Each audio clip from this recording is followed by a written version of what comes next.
when it comes to you. Woo, I never seen nothing like it in my life.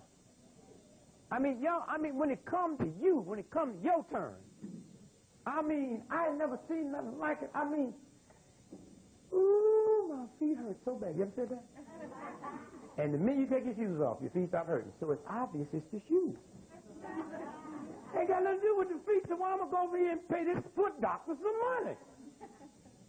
Ooh, girl, your feet don't hurt when you're in bed.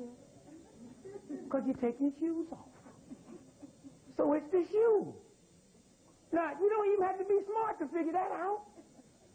Well, when I put these shoes on, my feet's killing me. When I take them off, and I see y'all sometime now. Men just got too much vanity. They ain't gonna take theirs off. They be just walking. They trying to be cool. And you sisters, I can't believe you sisters live with the brothers as long as y'all have and don't know something. The brothers be walking down the street, sisters say, why don't you tell them brothers be walking down the street holding their joint? He wish it was down there. And you know something? If you beauticians and barbers, if y'all really observe what was happening, because y'all really been blessed if you use that for something else other than just listening to their gossip. You can look at my hair and know every move I'm going to make. And y'all need to go get a book called The Cool Pose. And if y'all going to be here tomorrow, I'll have it on the board, called The Cool Pose by Dr. Richard Miller, Major. The Cool Pose by Dr. Richard Major, Professor, University of Wisconsin. Let me tell you why I'm wasting your time with this here. Let me tell you what he found out. You see, because one day when we solve our problem as black folks, we will teach white women to solve their problem as white women. We will teach gays to solve their problem as gays. Because it ain't no accident that all these movements started 20 years ago after we started 30 years ago. Ain't no accident. No gay rights movement. No women's rights movement. And let me tell you something, baby. Them white ladies need to get a movement going. Woo! Hey, wait. You think it's funny? A white woman in today, 1993 in America with a doctor's degree makes 56% less than a white boy that dropped out of high school. One day you're going to find out who the nigga is.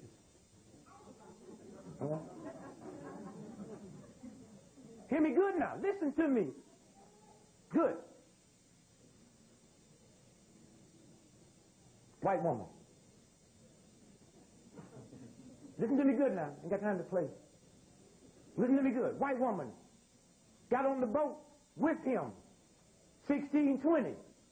All right? Came over here with him. Spit him out of her belly. Take him back in the bag, baby, because they take it now. Hear me? Spit him out of her belly. It's her husband. It's her son. He didn't give her the right to vote to 1920.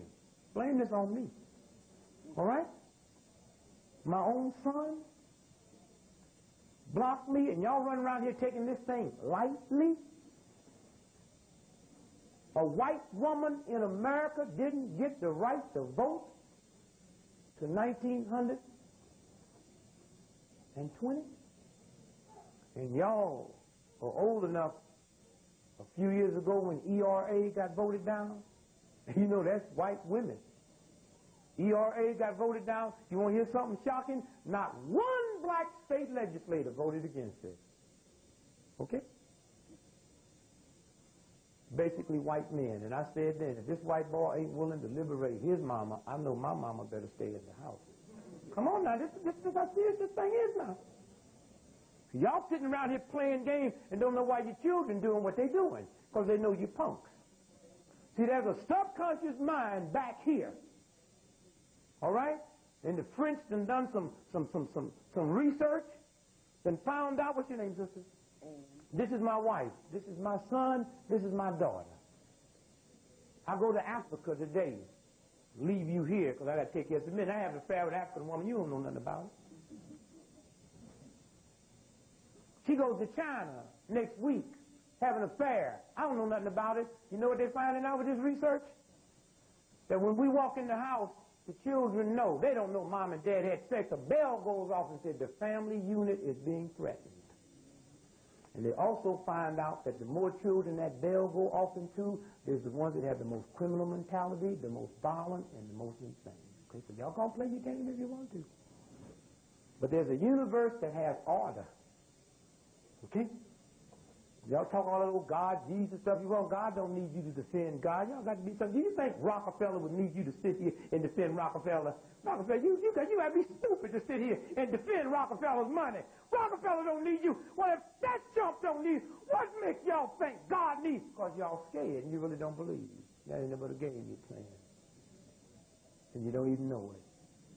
You're going to tell me you're a born-over-again Christian, but if you was a hoe, you don't have to tell me you're a hoe. I can tell that just by your attitude. I can see an elephant and know it's an elephant, see a gorilla and know it's a gorilla. What is it about being a born-over Christian I can't look at you and tell? Huh? Cops can see dope pushers walking down the street. They don't wait till they say they dope pushers. If we was cops, we know what a hoe look like. How come I can't recognize y'all as a born-over-again Christian? What are y'all doing wrong? What is this game about? And one day, all the games is going to cease. One day. We will solve our problem not through no emotionalism. When we put in the scientist head. Give me 3 beauticians in here. Raise your hand. Baby, I swear to God, I don't know nothing about doing nobody's hair. If I had to do this sister's hair here, you know I'd mess it up. You know I'd mess it up. I don't care how much I love her, how much I'd like to do it. I can't do it. You understand what I'm saying? It's the same thing about solving our problems. We're going to bring the science. When these white folks decided they want a nuclear bomb, they didn't go get some white folks that hated communism. They went and got some shrewd scientists, right? And they sit them in the lab, and they came up with a nuclear bomb. Now, if they can have that respect for something as nasty as a bomb, what day are we going to have this much respect for turning our problem around? That's what the game is about. That's what the whole game is about. Them tight shoes, they wasn't tight when you bought them. Ain't nobody stupid enough to buy tight shoes. You know they wasn't tight when you bought them. Matter of fact, have you ever bought a pair of shoes when you put your foot in them, they was loose? And it look like when you get dressed and you're 3 hours away from the house, you say, now get them. Why? Because you're not supposed to buy shoes before 5 or 5:30 in the evening. Because the sun rises in the morning. That's why you're supposed to do exercise in the morning, not in the evening. And if you don't believe it, plant a garden and water your garden just in the evening and see what happens to it. There's a rhythm. There's a rhythm. Everything has a rhythm. And those of you all that do barbing and do the whole thing, y'all got a rhythm. And the best ones have the best rhythm. And the universe has a rhythm. And as the sun rises in the morning, that's why you get your high blood pressure, cerebral hemorrhage, heart attack, death between 11:20 and 10 minutes to 12 in the morning, because the sun hits its high, then it starts going down. That's why you're better off. You got high blood pressure. Don't eat nothing in the morning. Wait till that sun goes down. And as the sun goes down, your blood pressure go down. But as the sun goes down and starts moving down this way, it starts going towards your feet. That's why your feet is largest. Right before sunset. That's when you buy your shoes. If you don't buy your shoes, then your feet gonna hurt. And ain't no need being so dumb. I don't know why my feet are. You know why your feet hurt. Them shoes. Take them off. Feet stop hurting. And a fourth of all the bones in your body is in your feet. Who should know that any better than beauticians and barbers? That's your gig, baby. Who should know that any better? A fourth of all the bones in your feet, in your bodies, in your feet. Now you want to hear something else? Because of gravity pull, 85% of all the poison in your body is pulled into your feet.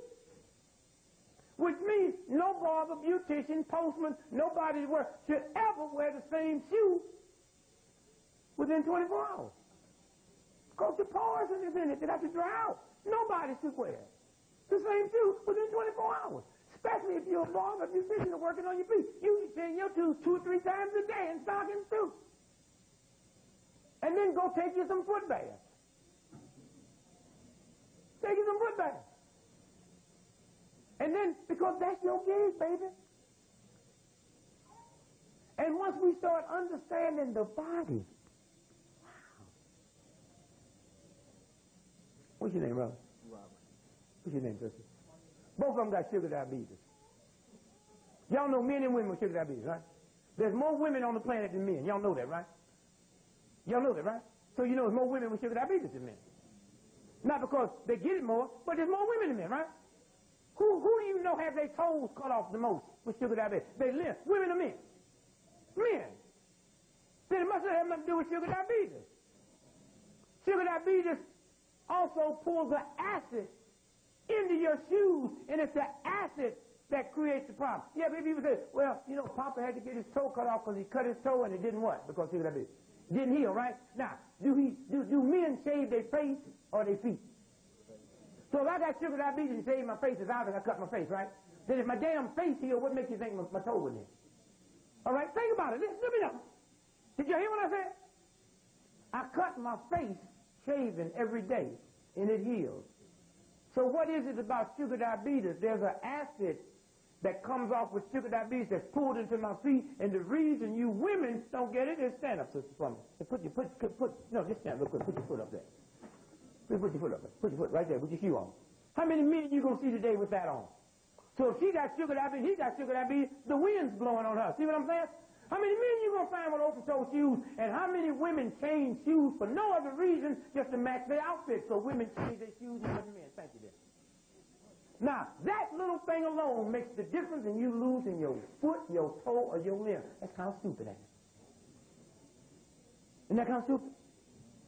When all it is just reasonable. Wait a minute now. But that whole thing, even doctors have been into that dumbness. What does the doctor know? The symbol of medicine is a crooked stick with a snake wrapped around it. Hospital, you know, that's a Latin word. Y'all know that? You know what I mean? A place to die.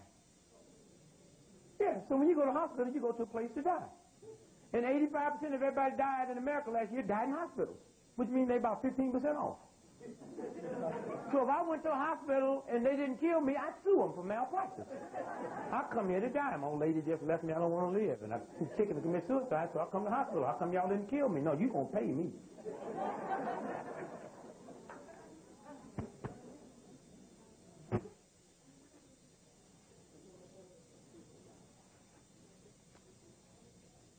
Come here. Yes, come here, will you please?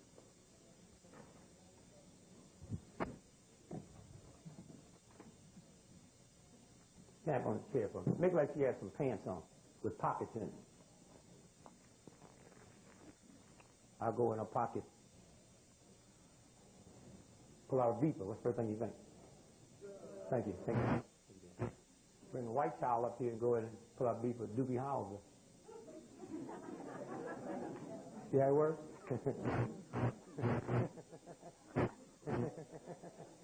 See how it works?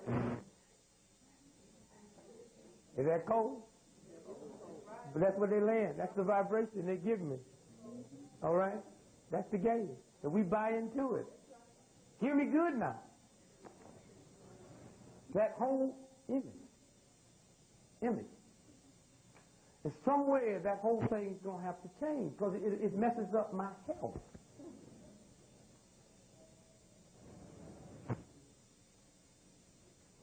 I got to drink water. All y'all should fast one day a week. You might as well get ready because it's coming, baby. I mean, it's some strange stuff. Y'all don't believe it. Don't take my word. How many of y'all got Notre Dame's book at home? Any of y'all got Notre Dame? Go back and read it. You see what it says. Way back then, 16-something, and when you look at it, he talks about Denver and talk about popish people will come to Denver to be with the youth and you in the last 5 years. He wrote that way back in 15-something. And look like y'all can feel something. Y'all say, I ain't never seen no children like this in my life. You ain't never been around no children that have what these children have. And y'all the only people in the world blame the children. I ain't talking about black folks, I'm talking Americans. If my mother and father had blonde hair and blue eyes and I showed up here today looking like this, y'all should ask me some serious questions, right? Because I'm a reflection of who? So everything them children are doing, black and white in America, they're a reflection of you. And when you look at them, you see a mirror of yourself. So what you upset about? What you upset about? Somebody called me up talking about the rap music the other day. I said, I tell you what, bitch this and sex this. I said, tell you what, fine, honorable black men like me, and ask us all if we're honest, have we ever called a sister a bitch? We have. Have we ever talked about sex? These youngsters are just honest enough to put some music to it and say what we've always been saying. And those of us that don't say it don't get upset when we're sitting with the men and hear them say it. Because see, men always running around talking about how much they done got and how much we can control you with our sex organs. Do you know men think that? And got y'all believing that? Yeah, I know, y'all. I'm in the room with everybody. I can always find the one room. Like I ask people, how many of y'all in the room had claps? I'm the only one with my hand. I can't find it. Nobody that ever had claps but me. And I feel so good about it because that means white folks invented penicillin for a little knackerhead nigga born on welfare in 1932. Woo, I feel good.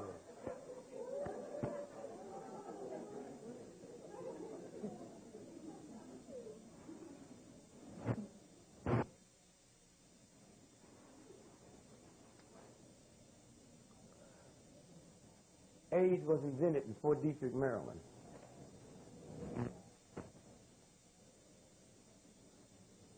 Two places on the whole planet that had it.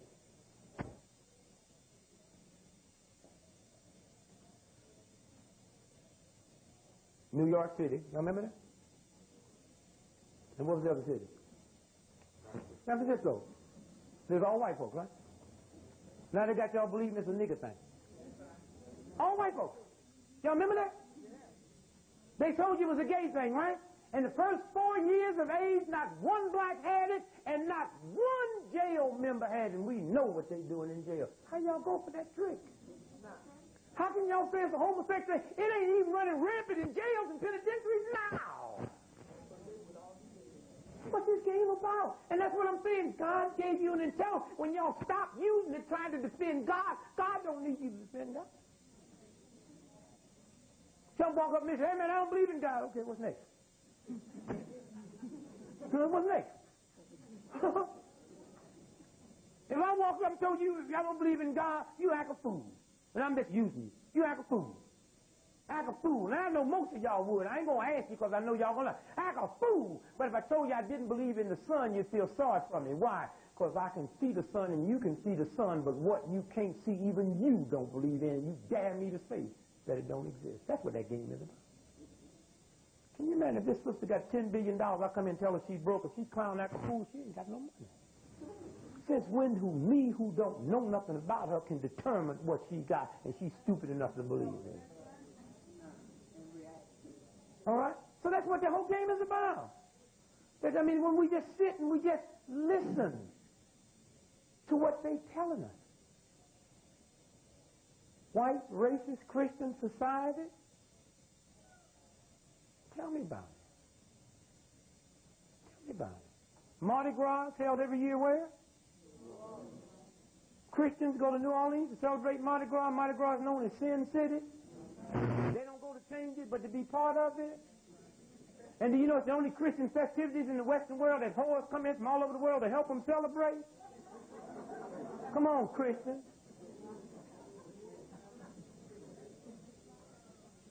And you want to hear something? Any of y'all here from New Orleans?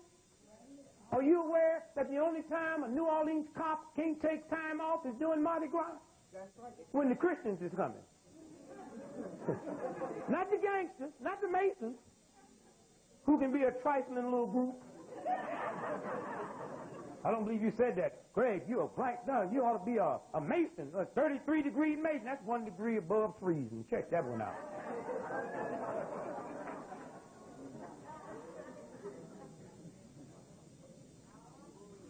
Where you going? You hear me? Not my talking to you. I'm sorry. Maybe I am. Maybe I am. Where you going, white woman? I'm not here. I didn't release you.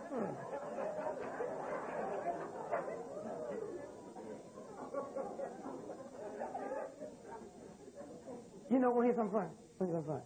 How many of y'all have seen me in college? Anybody ever seen me in college? Yeah. My audience is mostly 98% white folks. Very seldom I ever talk to this many. I mean, I thought $15,000 to speak. So there's too many black folks in the hire me. And so I come here because of this brother here, but I'd be easy when I be sitting here. But if y'all ever see me with white folks, because they can take it. Oh, no. They know, see, the one great thing that white folks ain't never said about Malcolm, they ain't never got on TV and said Malcolm lied on us. Think about that now, because that's important. They say all kinds of things about Malcolm, but they ain't never said Malcolm lied on us. I was being interviewed by, who's the guy who took Cronkite's place? Rather says Dick Gregory. I never understood Malcolm until I talked to you, and I see another side of Malcolm. Did y'all see that show? And he said to me, go back and listen to it, because he said something in that show about the tapes that the CIA didn't release to them probably tells who killed Malcolm. Okay? So he said to me, listening to you, I see a different side of Malcolm, but how do you justify this beautiful man referred to white folks as devils? I said, because Malcolm was a Christian, and most Christians see their problems with devils. Remember, he was a Christian before he was a Muslim. But as long as that black brother gets on TV and say the devil made me do it, as long as he's clowning with women's dresses on, 65,000 folks turn in and listen to it. But when Malcolm said without no dress on and clowning, y'all won't get upset. We all turned on TV. Watch the brother. What's his name?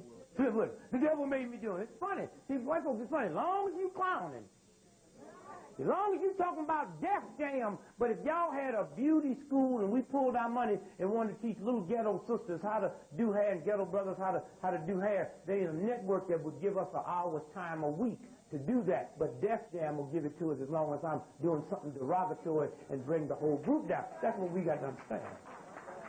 Okay? That's the game. That is the game. And so when you sit and you look at what they give us, what they dish us, Mardi Gras, what they call Fat Tuesday, them crackers eat anything moving on Fat Tuesday. Then on Ash Wednesday, they hit the head with an ash, then go somewhere and fake a prayer for 40 days. And that's why I do not go to church on Easter. I do not want to be around y'all on Easter. Because y'all be sitting there, where are you there? When they crucify my Lord. Let me tell you something, baby. That's a cheap song to sing 2,000 years later. You wasn't there then, and most of y'all wouldn't be there now. And you know how I can prove that? You know how I can prove that? Because we're one of the few countries in the world that have capital punishment. One of the few countries in the world have capital punishment. One of the few countries in the world that have capital punishment.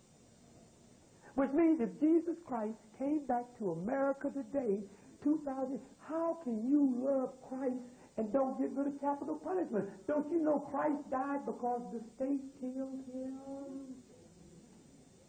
He didn't get mugged to death or run over by a drunken chariot driver.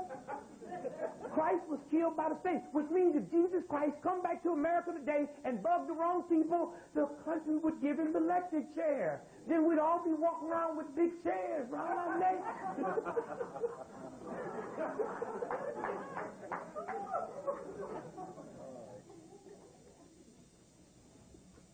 The game. There were some white scientists that didn't believe in God. Didn't nobody bother them. So you don't believe in God, so that's you're not believing God don't affect me. What's that game about? I get more affected by you sitting there with TB. Then you don't believe in God. You can cough on me and I can get it. And let me tell you something. Y'all worried about AIDS? There's a strand of TB that's running across this country. That one cough in this room, all you got, you know where it's coming from? It's the marijuana. They spray the marijuana with it. All right? That's the game. They create an attitude and they put in it. Okay? That's the game they play. And so when we sit and we look at the games that they run down, that we can sit. So these white boys say, I don't believe in no God. I met some scientists. I don't deal with them. I meet some scientists, and I get them straight when I first meet them. Scientist was playing with me. I understand you're a Christian. I don't even answer. Tell me about your God. I didn't come here to talk about my God. But I tell you what to do. You're one of the top 5 scientists in the world. That's why I'm here to meet you. And that's why I'm paying you $11,000 an hour, because you got some information I want. And I'm mad to begin with because I was doing some research on breast milk, and I asked to see the world authority on breast milk. And wouldn't you know it'd be a man at Oxford University? I said, but since you're so smart, I said, but, you know, derogatory religion, I said, make me a scab.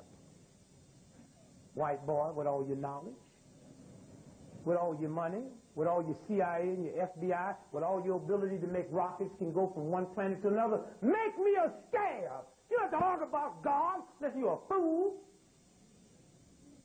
Make me a scab.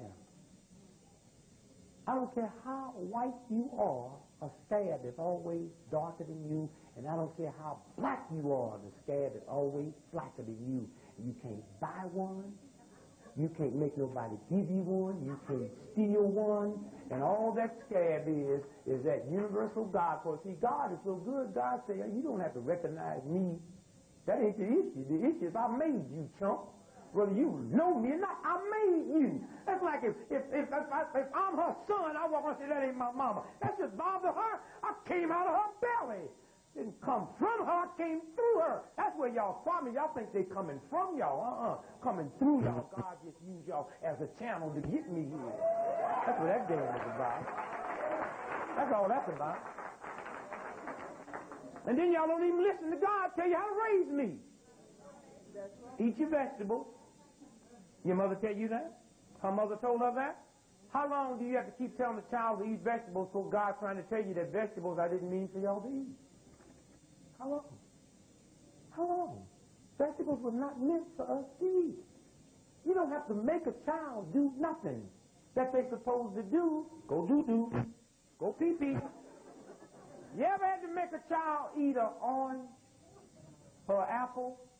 And right in Genesis, but y'all so playing so many games and so ungodly speak, you don't even see it. Right in Genesis 1:28. Behold, I've given you every herb-bearing seed for you. It is your meat. What is meat? The meat of an apple? The meat of an orange? When you eat a steak, that's flesh. The white boy changed the word so he could trick y'all, and y'all bought into it. So it tells you right there. If it ain't got a seed in you, but your children tell you, when you go to bed at night, go home and change your bed. Damn what the house look like. Put your head north. That's where God meant for you to sleep. And your little baby will get in the crib with old dumb you, and they'll seek out north every night, and you'll keep straightening them up. And they'll keep seeking out north. They don't go all around that bed. They go to one little spot. And if that bed ain't north, they'll roll north. Because if you ever took a compass out, it pulls that needle due north. Every time you lay down in a horizontal position, every nerve in your body is pulled due north. So if you lay in north, you'll heal faster. You'll sleep better. That's what the whole game is about. And it ain't no accident they get schools that don't teach you that. They ain't meant to teach you that. I went to grade school, high school, and college before I realized sugar, the number 3 killer on the planet. I got to tell them, I was so chump about God, because when I see this scab, that's God saying to me, my son, I'm in charge now. You've been to the doctor, you've been everywhere, you had your operation, can't nobody make a scab. I'm doing something underneath this. And all I say is, don't pull it off. The dumbest person on the planet knows you're not supposed to pull off a scab. Now, they don't go to the other level and say, because that's God's work underneath that. And God will let you know when my work's complete, because the scab will turn into a scar. And yet, you see, y'all shave the scars. Every time you look at your body, wherever you see a scar, that's what God said, I have completed my job there. You should be proud of that. So some people look at it and think, you don't know God. I start showing my scars. You think, I don't know God. Check this out. Right there. That's why I got shot and watched. My scars. That's the game. And then you got to use your consciousness. Not Harvard or Yale, that's a trick. That's a game. Columbus discovered America, the punk got lost. When you get through laughing, that's in your book. And that's what they expose your children to. And I live around rich white folks. Want to hear something about rich white folks? You don't flunk none of their children. Oh, you ever flunk one of their children, you not only lose your job, they might kill you. Listen, you're a cancer specialist, okay? You look at me and you say, this is where your head look like you might have brain cancer. Now, She might be just playing. I might be lying, but the fact she's a specialist, right? You know, what do you do for a living, bro? Law clerk. Law clerk. So if you told me that, I wouldn't care about it, right? She's a specialist, right? So if the school teacher's a specialist and say to this little child, you dumb, that child's spoiled for the rest of their life. That's why the rich white folk don't let you say their children dumb. What they have? They have 4th grade. Y'all know about it? 4th grade honors. The dumb ones in the 4th grade. 4th grade honors, 4th grade super honors, and all the way across. That's a different level. And according to your genius, you have a book. So everybody in that class works to their level. Poor folks, they just open up the class and this brilliant one got it. And so this dumb one here got to work as fast as this one, or this one going to flunk. I said somewhere in the school. You ever been to one of these schools where they say, you sit here and they say, look at the student next to you because next semester that one won't be there. I mean, a third got to flunk. I said, no, I'm getting out now. Let me get out here now. Don't play no games with me. And before I was nonviolent, I did hit a teacher. I'm sorry, ma'am. I did hit a teacher. It was a man, if that means anything. Flunk me in English. Flunk me in English. I grabbed that nigga in his car. I said, why you gonna flunk me in the only language I know? I mean, I can understand if I spoke 4 or 5 languages. You know, some black folks be all I speak is English. Nigga, you saying I can't talk at all. He know that I know I'd make millions of dollars one day just talking. He flunked me in the only language I know. You see what I'm saying? Like if a cat want to plug your rectum up, that's the only ball I got. Man, we got to fight. You know, because when that was plugged up, ain't no place else I can do. He's going to let you handle that. Well, that's like telling me, you can't talk. I'm not going to take that home to my mother. Did you ever get a report card, y'all, to change things for your mother? Because parents be so dumb. You know what? I got 10 children. Is my son in here now? Is yours in there? She'll be in the I ain't never, where's my daughter? Is my daughter? So Pam. Is Pam leave out? I ain't never in my life asked to see one of my children's report cards. You know why? As dumb as I was when I was in high school, and the way I could trick my parents, with all these computers and stuff, plus with these white children, I know they can lay some report cards out, man, that the school ain't never seen. And let me tell you, y'all got to be careful now, because y'all living in a country of law. You teaching at Howard University. This is your daughter. You send her grades home to me, who's paying her way, without her consent, you can go to jail. That's right. Now, y'all be talking all this old crazy stuff. No, don't work, baby. You're in a country of law. Y'all better start understanding that. And the reason it didn't bother you before, because white folks didn't care enough about y'all to even cut you in. Let me tell you, you at Howard University, she commits a crime, you hear me? She calls me up and tell me she violated. Now, y'all be see, because y'all running around playing games, y'all want folks to do something with y'all children that a strange doctor better not give your medical records away. All right?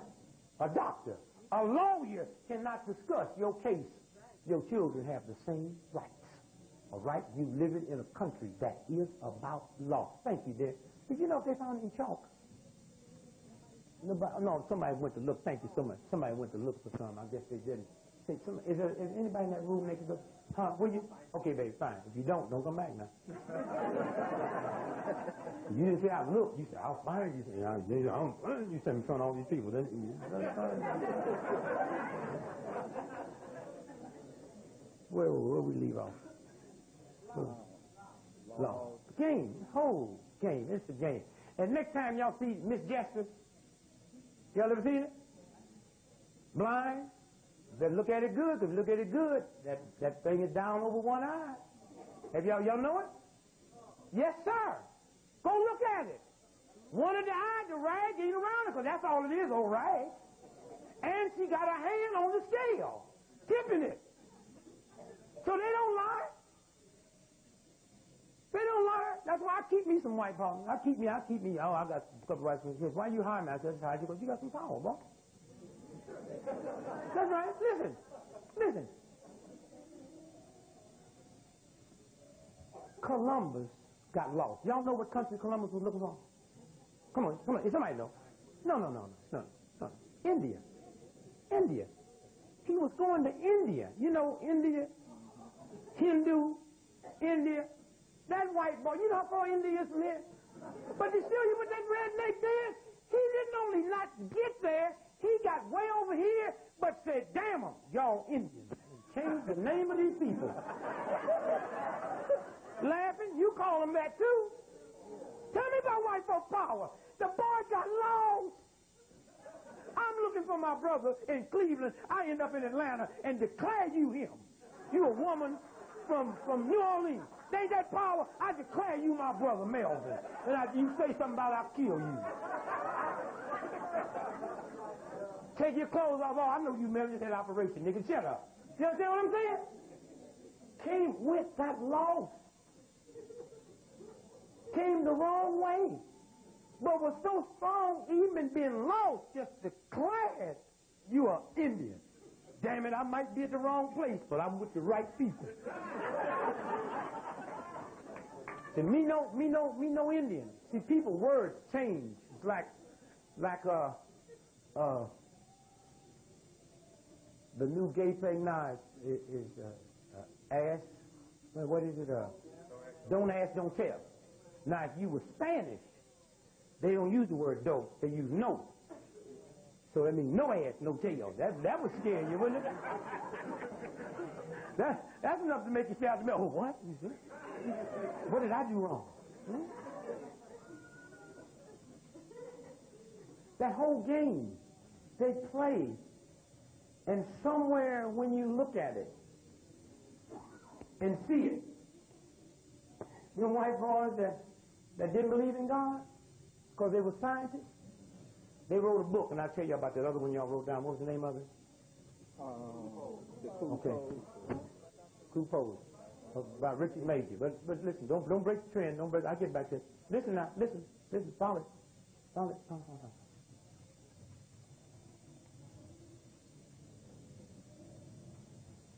Those scientists wrote a book called what? Did I tell you the name? Chaos. Now, there's two chaos. Look for the one with the butterfly syndrome, because I can't remember that. You know why they call it chaos? These scientists were just sitting around having their meetings. And if you can't prove it to me, it don't exist. And they found out something that blew their minds. They had their science stuff together so good that they realized from their scientific studies that butterflies flapping their wings in Peking decide what the weather pattern is going to be like in New York 9 months later. Okay. Did you hear? Butterflies flapping their wings in Peking decide what the weather pattern is going to be like in New York 9 months later. So they said, yes, it is a God. And then they wrote a book and called it Chaos, and they come from not believing in God to knowing something we don't know. On the other side of chaos, there is order. That's what the book is about. On the other side of chaos. Well, here's something about a butterfly, a little delicate butterfly. Do you realize a butterfly can fly all the way across the Atlantic Ocean? Can fly all the way across the Pacific Ocean, but a bald eagle can't make that trip. And they got you believing that if you ain't rough or mean, you're a punk, you're a sissy. So what? What is roughness? It ain't order of God. What is that game about? What's that game about? How come the rich folks that go to the best schools in the world have no contact sports? If you wouldn't take your car and put on a field and try to get it past my car without me hitting you, why would you let your child go to school and play football where they're ramming God's brains and body up against another one? What's that game about? No, don't clap, baby. You might be doing it because your son can't play football.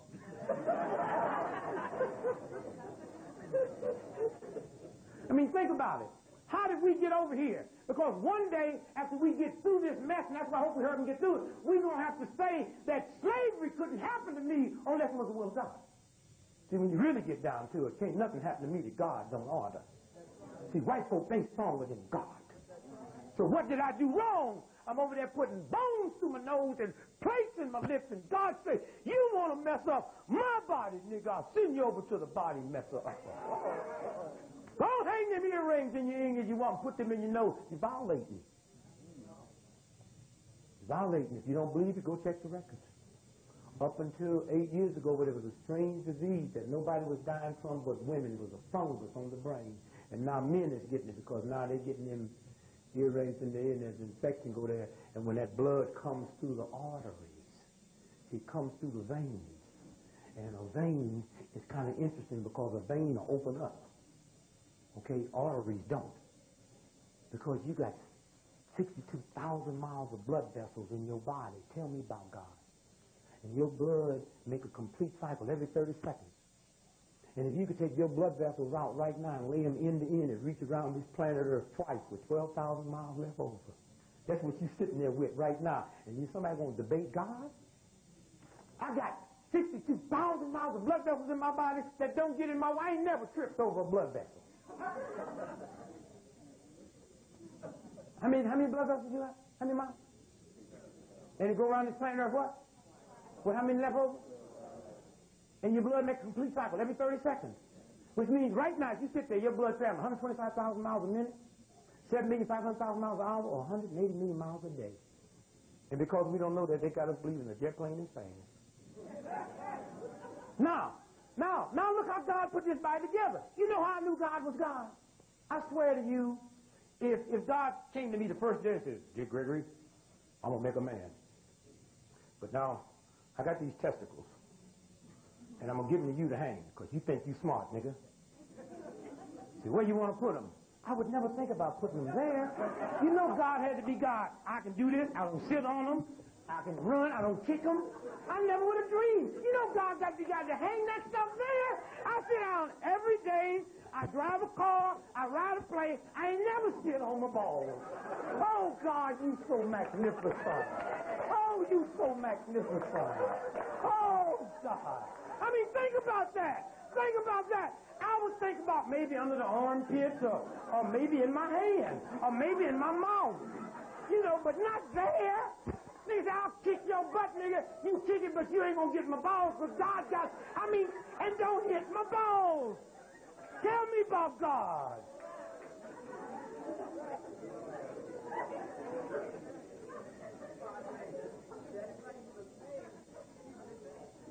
And God also said that the sperms that I'll give you to create another one of me will be at a body temperature 2 degrees below your body temperature. That's why the old folks used to call 2 below. Your sperms live at a body temperature 2 degrees below your body. And if you don't believe it, if I got naked now, that's funny, I can say that. Let me show you what it is. I can say it and everybody laugh, but I was born naked through God. But if I say cocaine, wouldn't nobody laugh, and God didn't give us cocaine. See how they switch this thing around? Now, I get naked, and I turn here, and y'all throw some hot water, put a shower, hot water on my back. What my testicles do? Come down. See?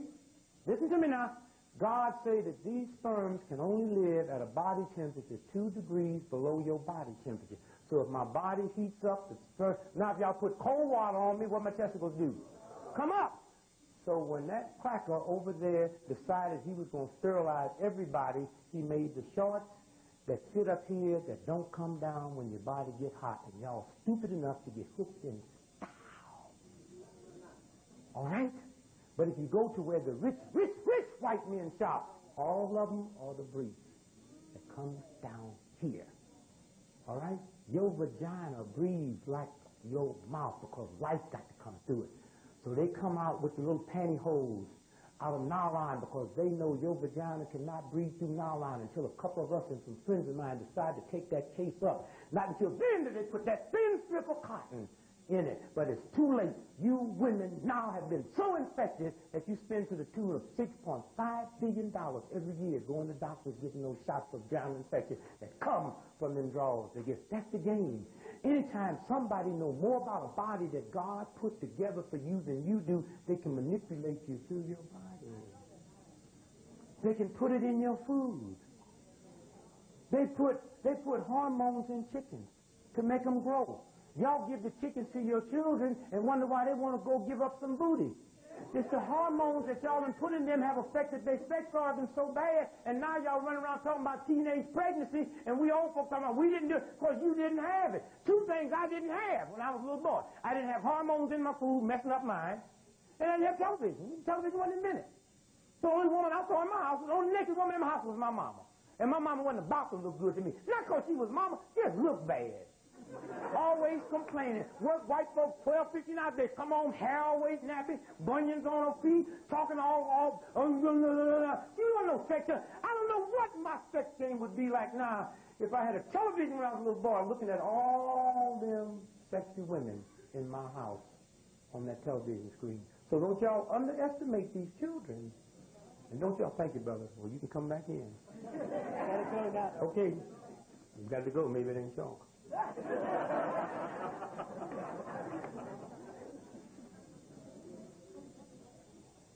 Again, the body. I'll give you a breast to feed the baby with. I'll come out of her belly. I'll crawl up in her bosom. I'm not crawling up to get no milk because the nipples on her breast, the seal don't come off for 24 to 36 hours. So I crawl on her to do two things, to pull on her breast to build up a breathing pattern. And it also pulls a hormone into her bloodstream that as long as I'm alive on this planet, she's alive. She'll know if I'm feeling good or feeling bad.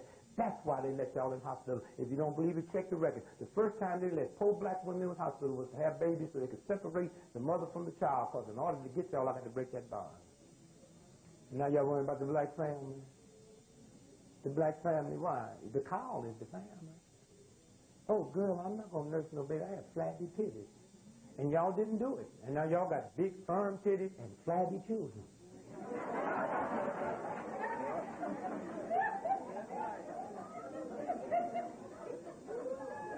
My food book, and y'all read it? The Great Natural Diet. Came out in 1971, page 60, where I talked about cow's milk, the worst thing you put in your body, the #1 killer of babies, #1 killer of black folks last year. Johns Hopkins University had this seminar. Scientists came in from all over the world and said milk is the worst thing you can give to a child. Matter of fact, it's so bad you should stop it now. They don't say that about whiskey. Why? Because the #1 ingredients in milk is not calcium. That's the game they play. There's about 300 other foods you can eat get more calcium than you get out of milk. The #1 ingredients in milk is called casein. Casein builds a bone structure to carry the body's weight. Cow's milk has 300 times more casein than mother's milk because cow's milk got to do two things. It got to double the weight of the calf within 2 to 4 weeks, and it got to build a bone structure to carry a ton plus. Mother's milk has enough casein in it to do what? Build a bone structure to carry a maximum 175 pounds, and it got to double the weight of that baby within 8 to 9 months. So what do they do with casein? Commercially, they make casein out of cow's milk, and they make glue. Now, is it an accident that the #1 milk company in the world, Borden's Milk, just happened to make Elmer's glue, or do they know something? Huh?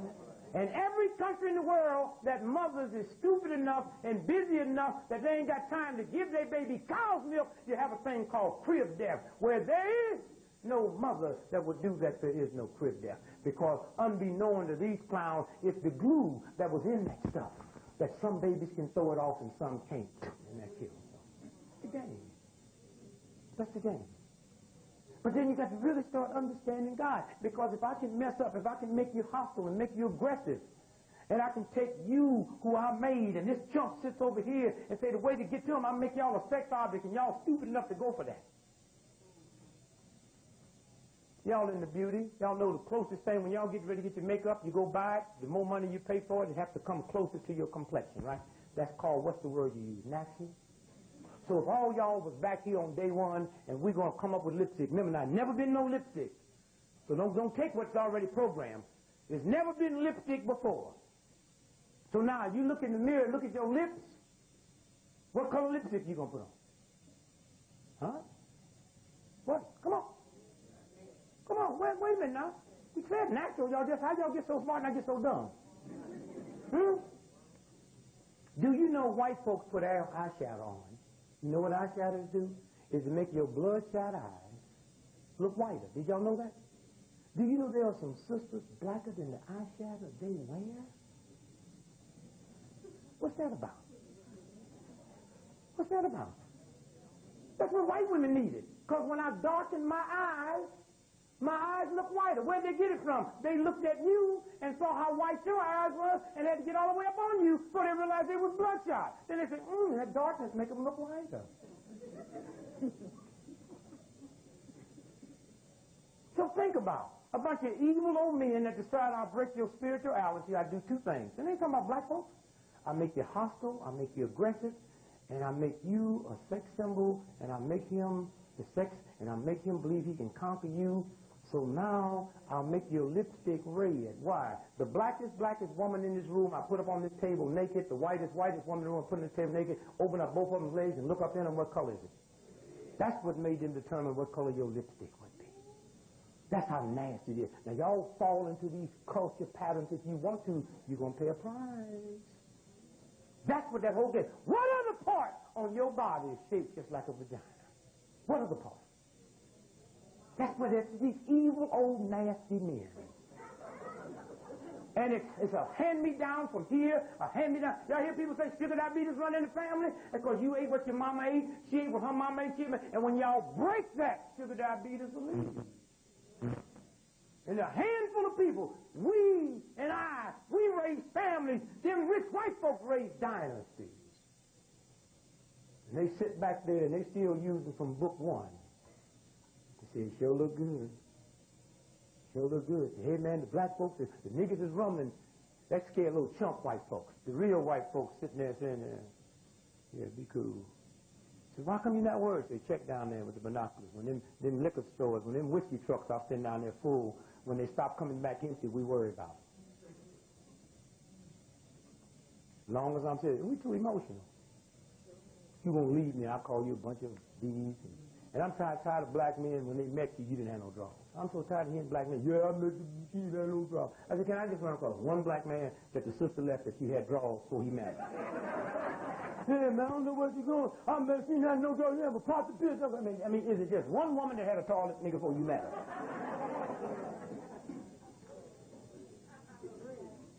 Now see, the white boy, the cold-blooded white boy, I ain't talking about that little chump we know, the real one.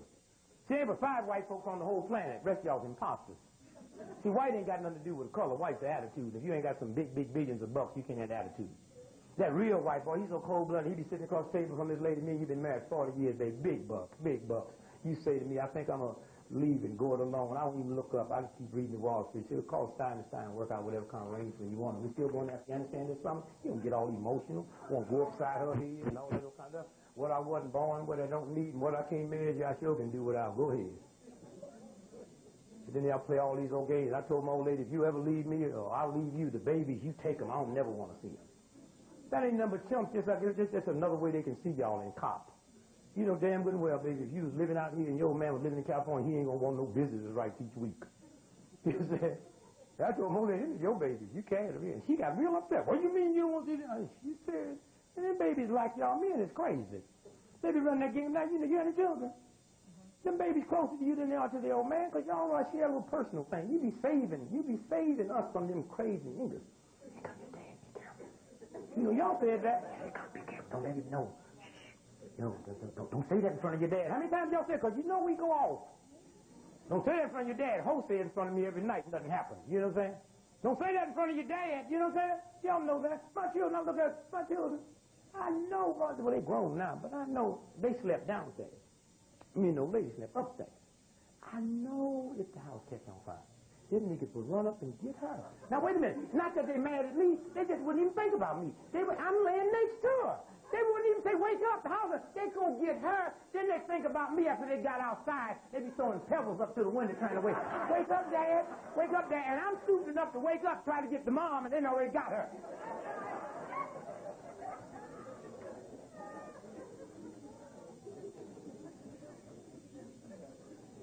And that's why they keep telling y'all about fasting and praying. That's why they keep telling you about fasting and praying. Every Bible talks about that. And y'all keep ignoring it. Go through all the Bibles, you never see the word cocaine. Never see the word pussy. Now think about it now. It's not in the Bible. They got some filthy words in the Bible. Pussy ain't in it. Never see the word Coca-Cola, Pepsi-Cola. Never see the word beans and rice. But yet,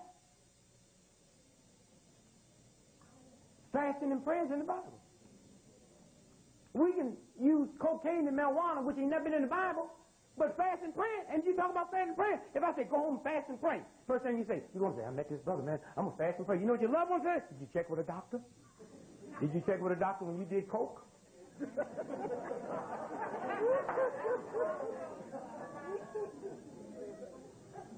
Did you check with a doctor when you raped that woman?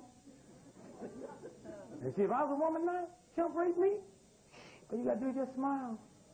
Just smile, because they think you can say, what you smile about? I said, I've had AIDS. I ain't had no action about 3 years. And he ain't even put it in. He was going to burn his pants. Call all his friends. They put the word out. Yeah, because the niggas scared AIDS. You know that?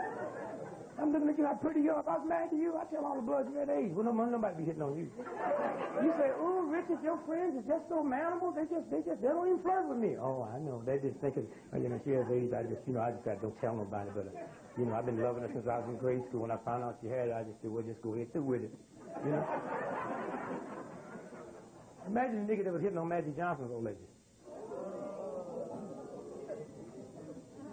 I ain't gonna get into that now.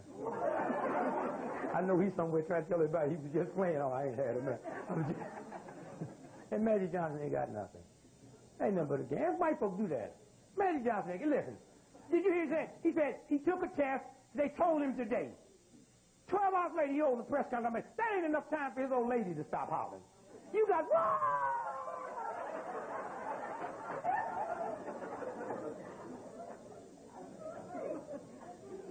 two things I do. They talk about second opinion. You know they say second opinion? If anybody told me I had AIDS, I'd get about 500 opinions. And I told my old lady, if anybody tells she had a hysterectomy, she gonna get 10,000 opinions. So let no one doctor tell you that and you get rid of that. No. Oh, no. I don't know how you women do it. You go there and catch it. It's called hysterectomy. It means cut your thing out. That's what it is. And then you got to learn enough to leave it there. At least you take it with you. Don't leave that thing there. What do you white men like that? Do you think they throw them away? I bet they got them somewhere now. They have. I ain't lying. I swear to God, you know them white boys on. They even, you said, ooh, where you going? I'm going to the same place. And they be there breathing. You know what I'm talking about? I mean, do you think he's going somewhere that good? I mean, think about it. So I told my old lady, if you ever get stupid enough to let the doctor give you histamine, you better bring that thing home. Oh, she got that. What you gonna do with it? I'm gonna hang it on the wall next to that moose head.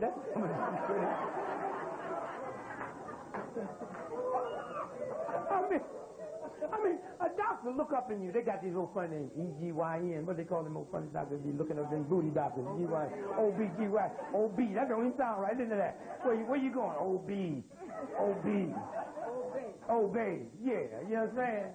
You serious look up there and talking about you got an infection. You want to take your thing. Check my joint. I got infection. Better not try to cut off.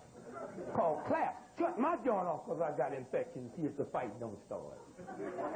Yeah, I never, the biggest argument I ever had with my old lady. She went to the doctor. You know, I never was home much, so she said, I got to go to the doctor, get my breast checked for cancer. And I got nervous, you know. And I said, well, you know, I'm way out here fighting for human dignity and stuff. Ain't got much time at home. So I said, well, come on, baby, I'll take you. So we're in the car. And I said, well, you know, I don't know what to say. I'm embarrassed because I ain't been home and didn't know she had cancer of the breast, you know. So I said, well, baby, I'm just sorry. She said, well, what's wrong? I said, well, I'm sorry you got cancer. She said, I didn't say I had cancer. I said, but you said you was going to get your breast checked for cancer. She said, no, I do that every year.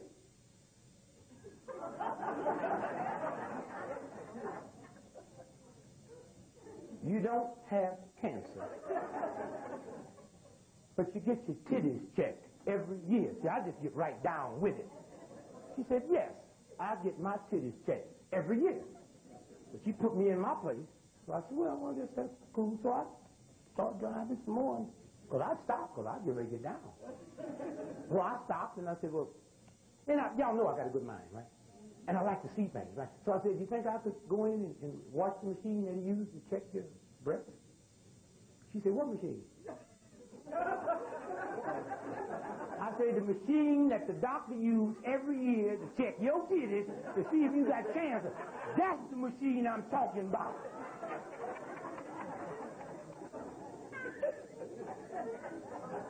She said, he don't use no machine. He do it with his hand. Now, baby, I didn't even pull over. I stopped right in the middle of the street. Right on the highway. Opened up the door, went and took out, backed up again. They never hit her. Backed up against the tree. They explained that to me. Oh, I really got to ask you. You telling me that you got a doctor once a year playing with your titties, didn't send me a bill? I mean, the chump ain't even doing it for free. Says on the insurance. You mean they got a titty insurance where doctors can play with your titties and insurance play with it? Damn, what are y'all doing I don't know about? So she said, just cool down, cool down, cool down. Because see, y'all know we crazy. And you know we go off. You know we go off. So she said, that's why the children get y'all and leave us. Yeah, leave us. I asked my daughter one day, I said, if you ever caught me with another woman and I had a gun getting ready to blow your mother away and you had a gun, what would you do? She said, I'd blow you away. Precious little girl. I said, now reverse it. If you caught your mother with another man, she was getting ready to blow me away and you had a gun, what would you do? She said, you know mother wouldn't do that.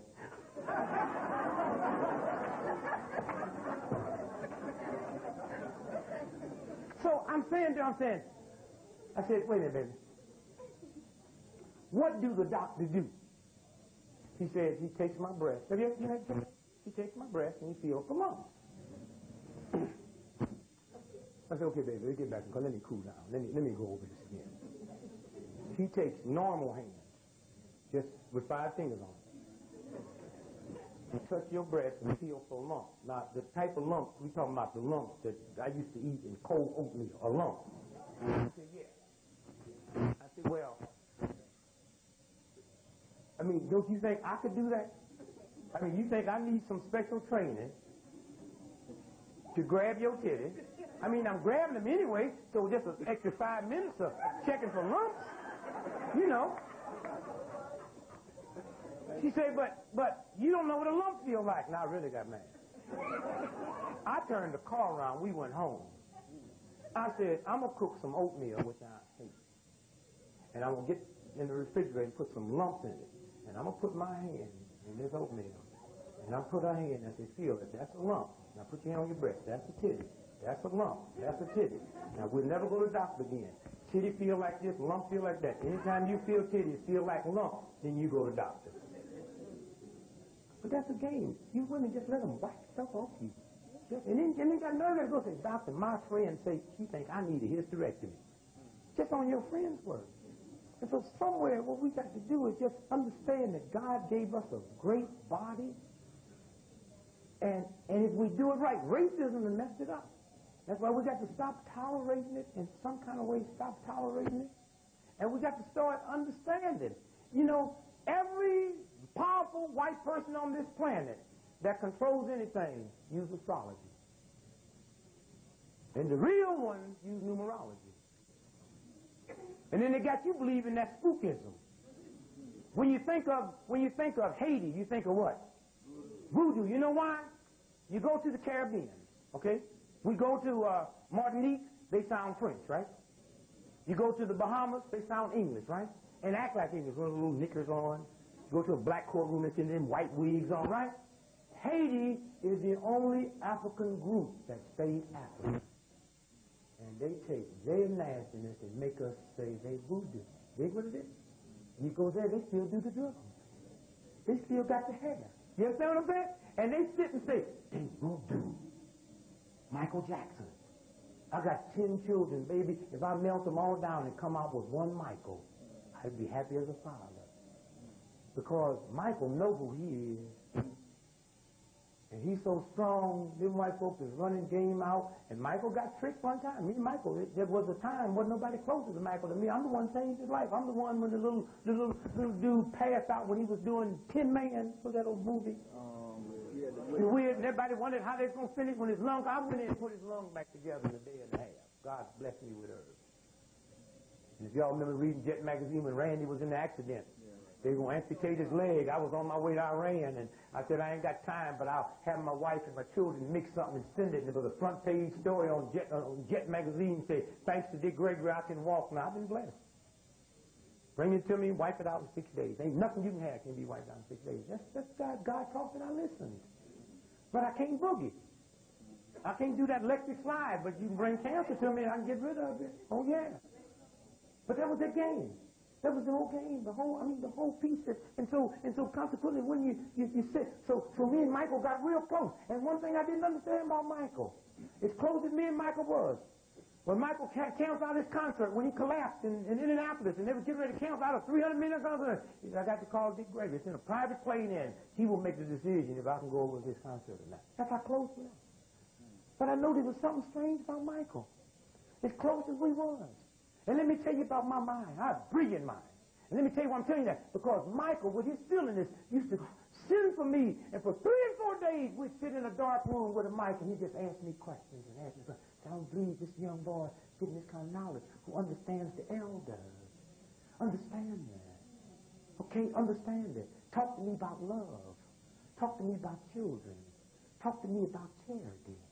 But it was one thing I couldn't understand about Michael and our relationship. I don't care how, when I got to that house, if I got there early, I had to wait till he put his makeup on and that old silly hat and that glove. And I never understood it till he got on the Oprah show. And he do have that disease. That's what he was hiding. I never understood it. How can I be this close, man? And you got to put this makeup on. And it must have got real bad because he called my wife one day and said, tell Dick, he didn't say you can't get in touch. He said, there's a woman I'm assigning to him. So it must be getting that bad. But let me tell you about Michael. Michael did the one with Eddie Murphy and them, with Kings and Queens. And then when he put his next record out, white folks shut it down, baby. Shut it down. Let me tell you something about Michael Jackson. Michael never gave an interview to a white reporter in his life until they said only interview he gave it to was Bob Johnson or Jet magazine, and anything you ever read up until just recently about Michael Jackson, they took it out of Jet or Ebony magazine. And when he signed that $35 million to do that Coca-Cola commercial, I got a call, and he said, Greg, you know, I don't take profits makers. I said, I can't make no decision.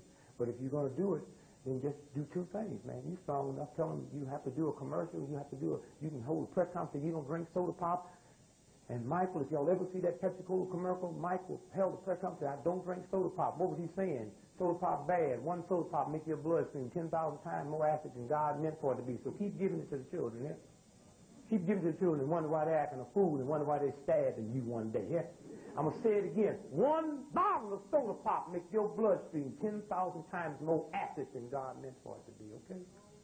Now, y'all go and play the game.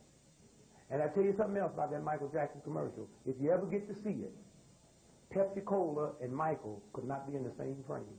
And that's how strong he is. And when he was doing his Thriller, was that the one? The biggest one in history. When he's doing his Thriller, when he's out there on tour, that's before the Jehovah's Witness kicked him out. Every Saturday, at the height of his power, and he's the biggest entertainer in the world, he would put on his wig and his beard and his cap, and he would go out with his watchtower and knock on people's door. That's Michael. He didn't pay nobody to do it. He didn't give $2-3 million to the church. He did what all Jehovah's Witnesses are supposed to do, is be a witness. So y'all go and play your games. Okay? Tell me about Michael. Okay?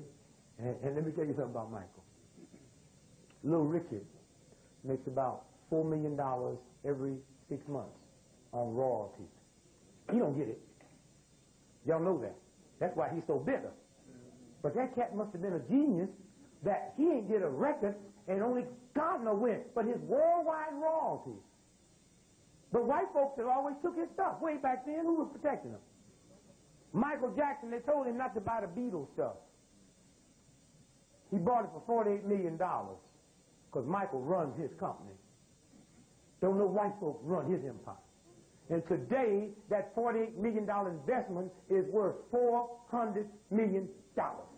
And when he bought it, to his surprise, he found out that the Beatles owned all of Little Richard. He made one phone call, and you ain't heard it till now, and called Little Richard and gave it all back to him. That's Michael Jackson. All right?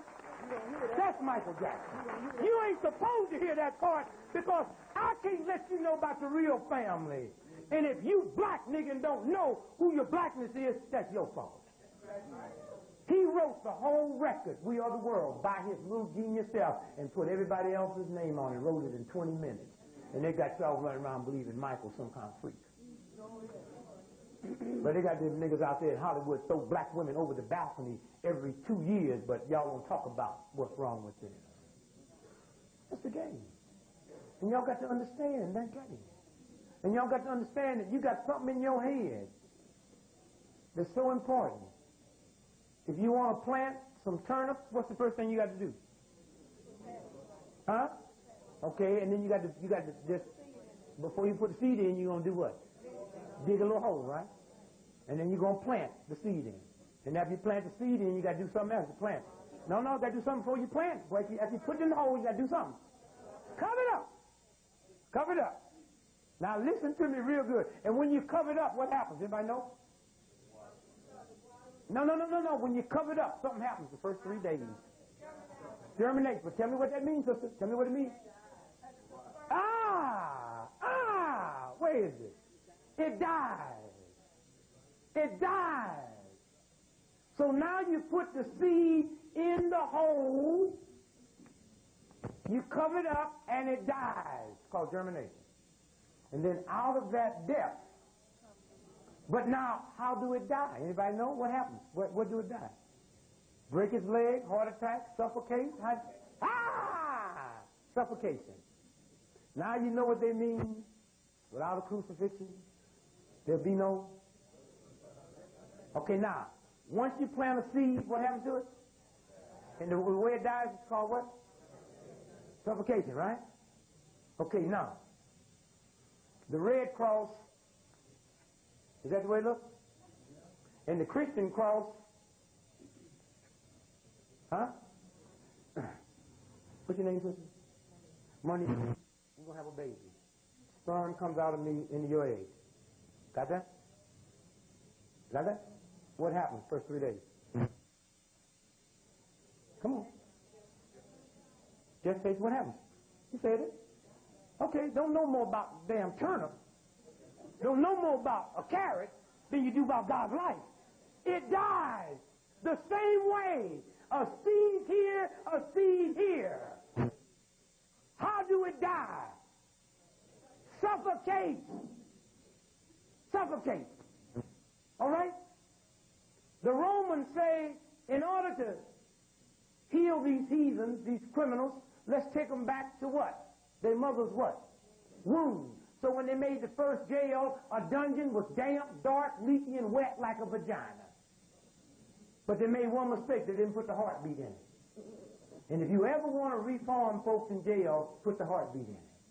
The army put the heartbeat in. It's called cadence. That's why they can take your little sissy, faggot little son that can't lift a basket of coal and in 6 months' time laying on the ground trying to kill somebody because they put them cadence there, which was the heartbeat, and took him all the way back to his mama's womb and then remade him as a killer.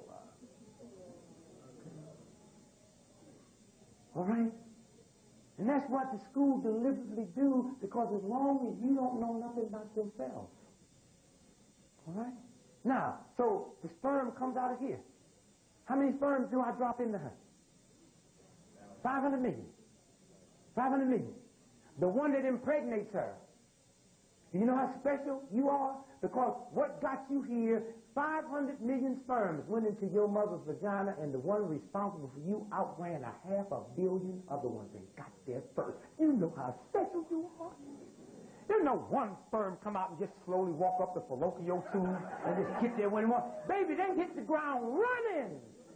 You are the best of 500 million. So why somebody got to tell you you are somebody? All right, now, 500 million came out. Okay? Now, one got there. And when he got there, it smothered it, right? Now, when they got ready to make a jail, what was the jail? A vagina, right? So then the Romans were so dirty, they say, let's kill them the same way they come in. What did I put in her? But it came out of my what? Okay? So y'all running around thinking y'all got some Christian cross around your neck. The Romans invented it. That's the extension of my penis, that's my belly, and that's the other part that goes up. That's why the red cross is different than the Christian cross. Y'all walk around with a dick around your neck. Now y'all cut it. Any way you want to cut it, that's what that is. And God or Jesus didn't invent it. The Romans invented that to kill people. Now, how did they kill you? They put your hands here, here, and here.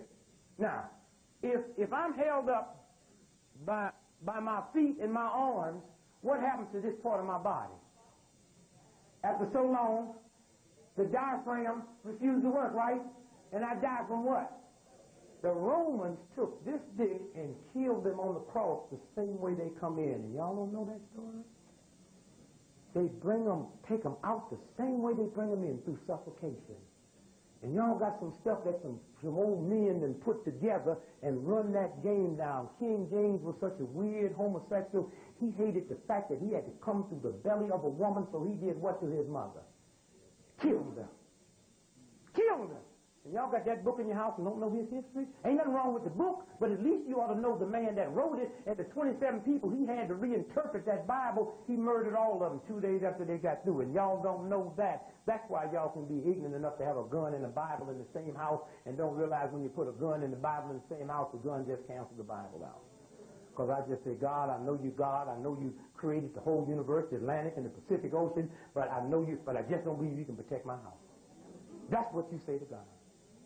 Y'all look at that mess out there in the Midwest. I went out there and checked it. Never in the history of America have there been a disaster like that mess in the Midwest. And you know what caused it? Sandbags. Sandbags. Sandbags is a violation. Sandbags. Okay? Look, the water's coming here. We want to protect this house, these houses over here. So what do? Put sandbags up here, right? Now, if we wanted to light up this whole town, we take the river and dam up some of the water, right? And that river, it dammed up, creates enough energy to create what? Electric, right? Now, if you take a part of a river and box it up and it creates enough energy to light up a whole town, how them crackers stupid enough to dam up the whole river with sandbags and don't realize that energy got to go somewhere? And now they got 1 billion sandbags now that the flood is gone with all that filth in it. You ain't seen the disease that's going to happen now. Okay? Did y'all see 2 weeks ago the big flood that hit Bangladesh, killed 2,000 people? You didn't hear nothing about it the next day, did you? Because the water came in and left. They don't use sandbags. How many of y'all live in your little girls, or even now, boys, had flash floods, fill up the basement water come in the basement and leave, right? Because everybody's basement got water. There ain't enough water to go up to the second floor. But if you're going to hold it out your basement, and let it fill up my basement.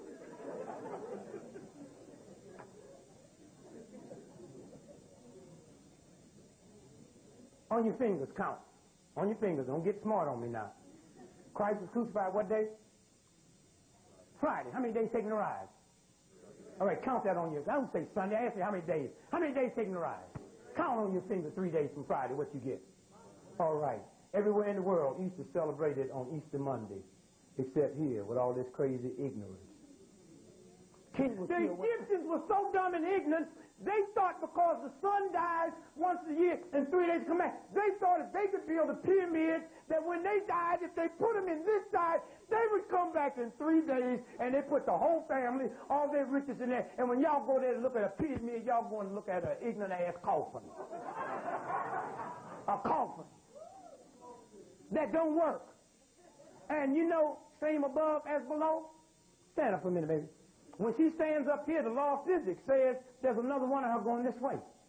All right? That's why if she's 500 pounds, just stand still, feel me pressure, okay? There's pressure on her. And that's what happens when y'all lose weight. Every time you lose 40 pounds, every time you lose 40 to 50 pounds, 900 pounds of pressure falls off your back. Thank you. People call it anxiety attacks. That's that pressure. Okay? The law of physics. Same above as what? So if you got a pyramid here, there's an invisible pyramid flipped down, right? So let's make it. But the Star of David came from the Jews, ain't invented nothing. Star of David ain't nothing but the pyramid and flipped over. Now you can see it when you go to the edge of the lake and it's clear, you see the other you, right? You know it's a hole in a glass, but when you put ice in it, get your table wet, right? Y'all be kind of figure that out, call it dew, condensation. Condensation, Mom, there's a hole in the damn glass. And you know that every time I come to your house and get on your good table, you give me that little thing to put in my glass, right? And you ain't give it to me because you think I'm going to steal something, right? And so what we're saying is that when you see, now, then that means if you had a baby today, I can count 270 days back. Y'all know that? And find out the exact day you got conceived. All right? 270 days back from the day. Don't give me all that old doctor said this, doctor said that. If you drop that baby today, I can count 270 days back. To how many? Add that across, you get what? Huh? Huh? Stand up for a minute. Stand up for a minute. 1, 2, 3, 4, 5, 6, 7, 8, 9. Thank you. We got 9 holes in our body. It ain't no accident that this is the cycle of 9. She got 9 female holes, I got 9 male holes. So to complete a game of golf, we got to play 2 9 holes, which is 18, male and female. That's what they're doing, baby. That's what the thing breaks down to. That's what it breaks down to. Now, here we go. If Christmas can only come 270 days from Good Friday. Okay? 270 days. So if Good Friday changed from year to year, that means Christmas got to change, right? So what they know is that Christmas can't come before December the 24th and can't come after January the 6th. All right? How many days is that? From December the 25th, December 25th. December 25th. How many days is that? Come on, yell it out. Come on, come, count on your fingers. From December the 25th to January 6th is how many days? 12 days. Now you know why there's a song called The 12 Days of Christmas? Okay? None of that's accidental. How can y'all be locked into something, spend this much money on, and manipulate it and don't know it? Stand up for me, brother. This is the North Pole. Y'all know that? On a human being. South Pole is the feet. There's a soft spot. Oh, y'all know about that soft spot back there? What comes out of that? Heat. So that's why they call it the what? No. Come on. Who said it? The chimney. All right? So this is what pole? Soft spot called what? That gland underneath there before they changed it was called Santa. Every time you breathe in, there's a hole in your skull, in your head. Every time you breathe in this way, there's an oil right here that when you exhale, this skull rolls back and drops some oil down in that hole. Y'all got that? But now, on Christmas Day, you get that oil lubricates your body. So anything lubricates your body makes you work right, keeps you young, right? So on Christmas Day, the real day of Christmas, God gives us a big old bunch of that oil.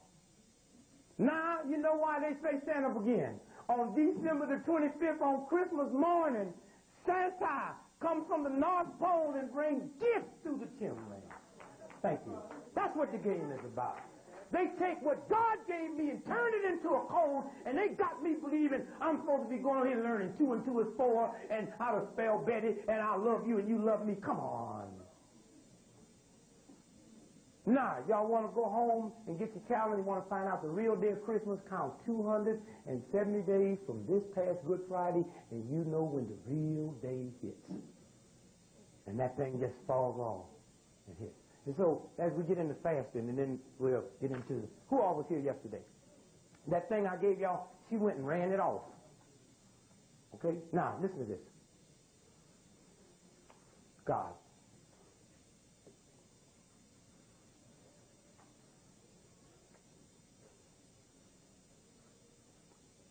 Hitler produced a 6th division. Any in this room ever heard of that 6th division? Yeah, raise your hand.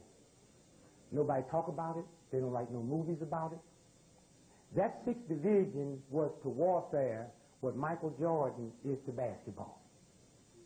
I mean, they came together and almost came to a God consciousness super inhuman. And that 6th division was so mean that it was the only army in the history of the planet that they had to take their supplies, including their food, 400 miles ahead of them. Ain't never been an army that wouldn't slow up for their dinner. That damn 6th Division, if it wasn't there, they just kept moving.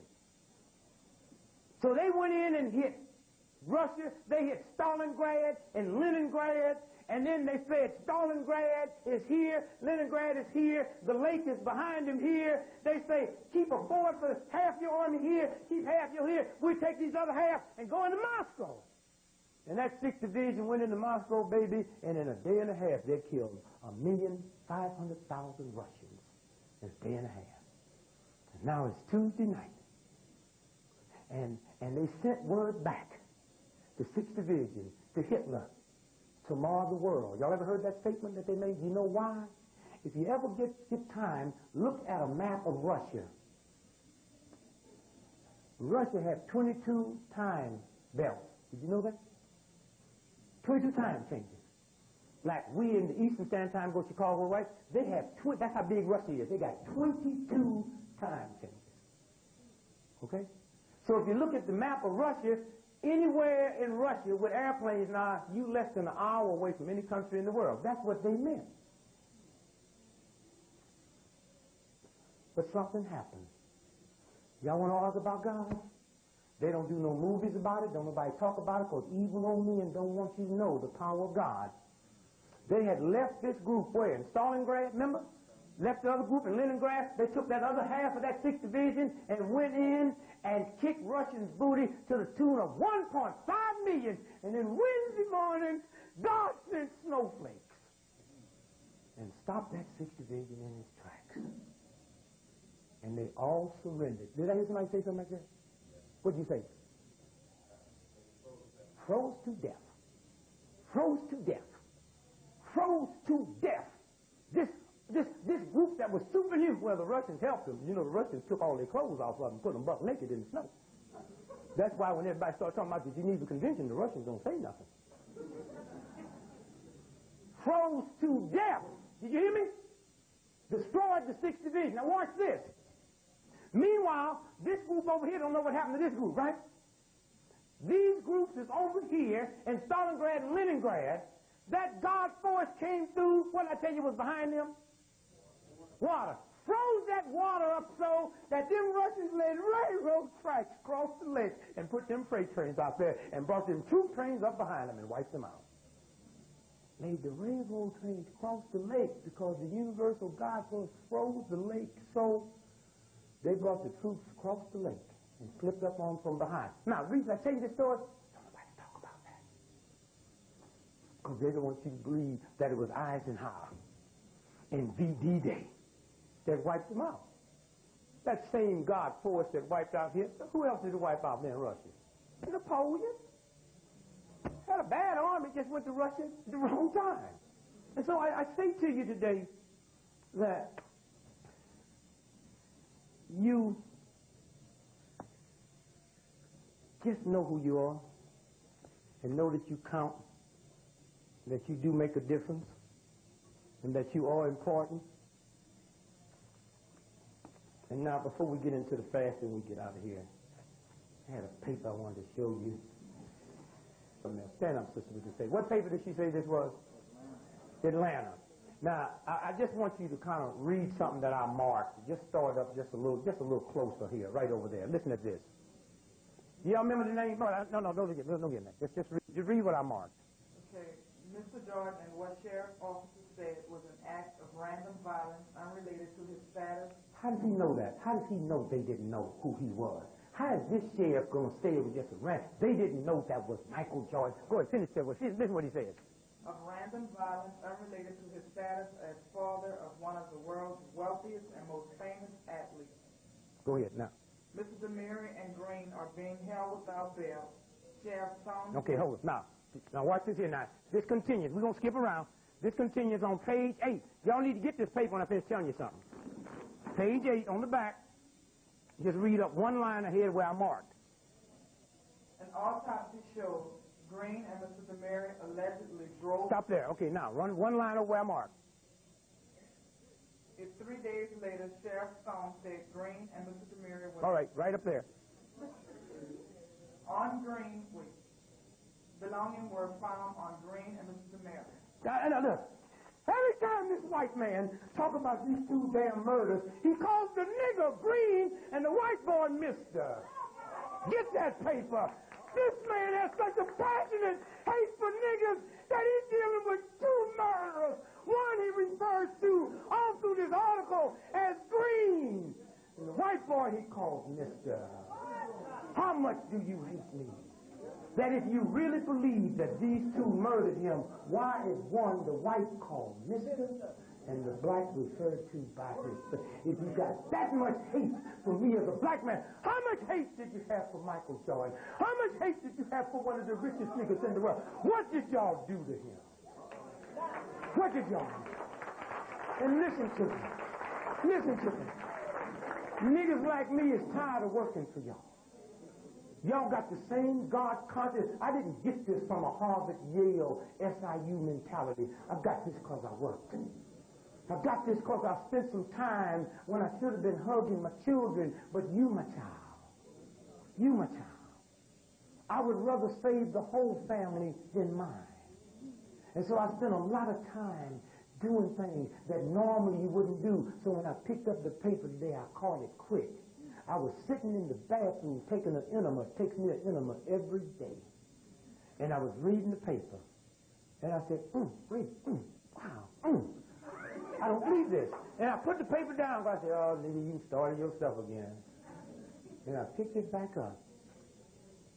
And I always travel with that pen so I can mark it. I never, before I put my money in my pocket, I put my marking paper because I know what that paper's about. Take a gun here. This is a gun. Stand up, brother. Turn around so they can see you. Hold the gun out like you're going to shoot it. All right? Now, put it in your mouth and pull the trigger. You can't do it. Look at it. Go. Do it again. And yet still they told us Foster, the president's man, put the gun in his mouth. You can't do that. It's too discomfortable. When I'm going to kill myself, I'm not going to go through no changes. I ain't going to scale a 15-story hotel to jump off the top. And whatever they flashed on them after 3 days, and nobody could believe he would do that, they changed their mind. Now, everybody said, yes, he did. Oh, he was so depressed. He wrote a note, and after he got through the note, he tore the note up and threw it in his purse. How many of you ladies ever wrote a love letter and got mad, tore it up, put it in your purse? If you write a suicide letter and carry it up, that means you just canceled the what? Isn't that normal? If I write a suicide letter, I mean I just canceled my suicide, right? And then what I'm telling y'all is, I did not get this. Not get this. At all. Because of some school. I got it because I took God's consciousness. Back here, all the knowledge and wisdom that ever was and ever will be, all y'all was born with. And all you have to do is be still and listen and know that I am God. Turn to page 42. We'll get quick to the fasting and we'll get to your weight loss, so that just takes 2 minutes because y'all ain't going to do it anyway.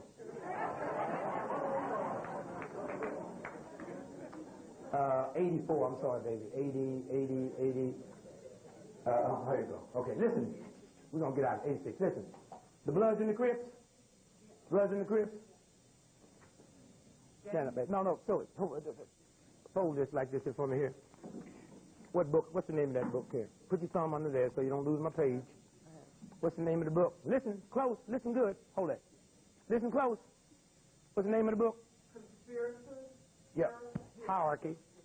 The Committee of 300. Conspiracy, Hierarchy, Committee of 300. Who wrote it? Who wrote it? Dr. John Coleman. Dr. John Coleman. Who do you work for? There it is. It's right next to it. A former member of British M16. That's the CIA, the British CIA. So you know what he's talking about, right? Okay, now let me tell you what he said they do. Well, go ahead, finish reading it. Rips the lid off the conspiratorial group which knows no national boundaries. No national boundaries? Is a above the laws of all land. And controls every aspect of politics, religion. Oh, wait, folks, what? Politics, religion. See, there's a difference between religion and God. God ain't no Baptist. God ain't no Christian. All of that is supposed to lead me to this convention. But when I come here and find the Bonner brothers, I get off my plane. I dare them to try to keep me on the plane once I get to Atlanta. I need this plane to get here. So I can take the religion to get here. But once you deliver me to God, back up. And if you can't deliver me to God, then let me get on Delta. Controls what, sister? Politics, religion, commerce, industry, banking, insurance, mining, and even the drug trade. Okay? Now, turn to that page and listen to this here real good. Listen to this. What we mentioned, the blood and the who? Listen to this here. Gang wars were carefully planned at Stanford, deliberately designed. Stanford University created gangs across this country. The great Stanford University. They was the assignment to put a protocol together to create these gangs. Okay? Stanford. And these old Bloods and Crips is running around killing one another and thinking some attitude they got. They doing that of a well-calculated plot. All right?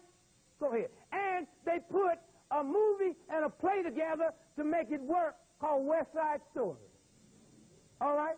They took some Puerto Ricans who don't nobody like and made a love story out of killing and glorified it. Y'all remember it? Now listen to this. Gang wars were carefully planned at Stanford, deliberately designed to shock society and cause ripples of disturbance. Thank you, dear. Here, that's what this game's about. That's how deep it is. All right? There's something in black men's bodies. You barbers check it, because y'all going to start losing your customers, that these folks want. And when the riots broke out in Los Angeles, they said we arrested 18,213 people. The prosecutor said we can't account for just 8,000. 10,000 black men got ripped off on the false pretense that that was a riot. Where'd they ship them? I think they shipped them to a naval base in Oregon. Why?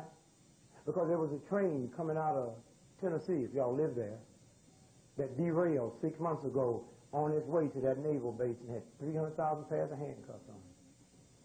Why are they using them in handcuffs? What is it I got in my body that's valuable? I tell you what it is, a thing called interferon sells for $22 billion a pint, and don't blame it on white folks. If niggas will stand out on the street corner and sell dope to my little children, then don't tell me them same thugs wouldn't rip me off to make $22 billion. That's a game. And so I say to you today that you have to keep your head open, you have to keep your mind open, and what is the best way to do that? Rest, rest, rest. How many hours you supposed to work a day? How many hours is it to a day? So if you take 8 from 24, you got what? How many hours you supposed to sleep a day? And if you track that from that, you got what? You got 8 hours left. How many meals you going to eat? Just do it real quick. How many meals you going to eat for me? Come on, give me 3 meals a day. How long is it going to take you to eat those 3 meals? Come on, just quick. Come on, we ain't got 3 hours. Okay, it was 3 hours. So now you got what left? Okay, but we ain't cooked the meals. How long is it going to take you to cook it? 2 hours. So we take 2 from 5. We got 3. Hey, we ain't went to the store yet. Let's go to the store. 1.5 hours. So now you got an hour and a half left. You ain't peed, you ain't doo-dooed, you ain't had sex, you ain't made a phone call, you ain't cooked a child. When you go on their schedule, it's not enough hours in the day. That's what it's about. As long as I can get you into a negative balance, I've got you. And they're doing some fantastic stuff on sleep. All the sleep you miss, there's a register in there. Y'all hear about this debit now? And you got to pay for it, even if you fall out while you drive. All right? That is controlled by God. You're going to give me that sleep back. So that's the games they play. So why does somebody got to tell y'all to get into entrepreneurship? And when y'all going to start training somebody to do the hair, don't freak out with some old ego. Like, can't nobody do their hair like me. Die and see if they're going to grow a nappy hair. Die. Who you think doing their hair while y'all here? Don't get into that trip. Oh, yeah, girl. I'll just get you. No, what you do is do what white folks do. Look, I can look at you and tell you hipper than Queen Elizabeth. That broad ain't worked in her life. If she don't work, why you work? You understand? But that's what she's the queen. So what does that mean? She can sit on a toilet. You can't even visualize this, sitting on a toilet with her drawers drooped over and farting and singing up that toilet like you do. But she do. There ain't no such thing as a queen fart or queen do-do. It all stinks. A queen, you protect. No, she farted, just like my old lady do.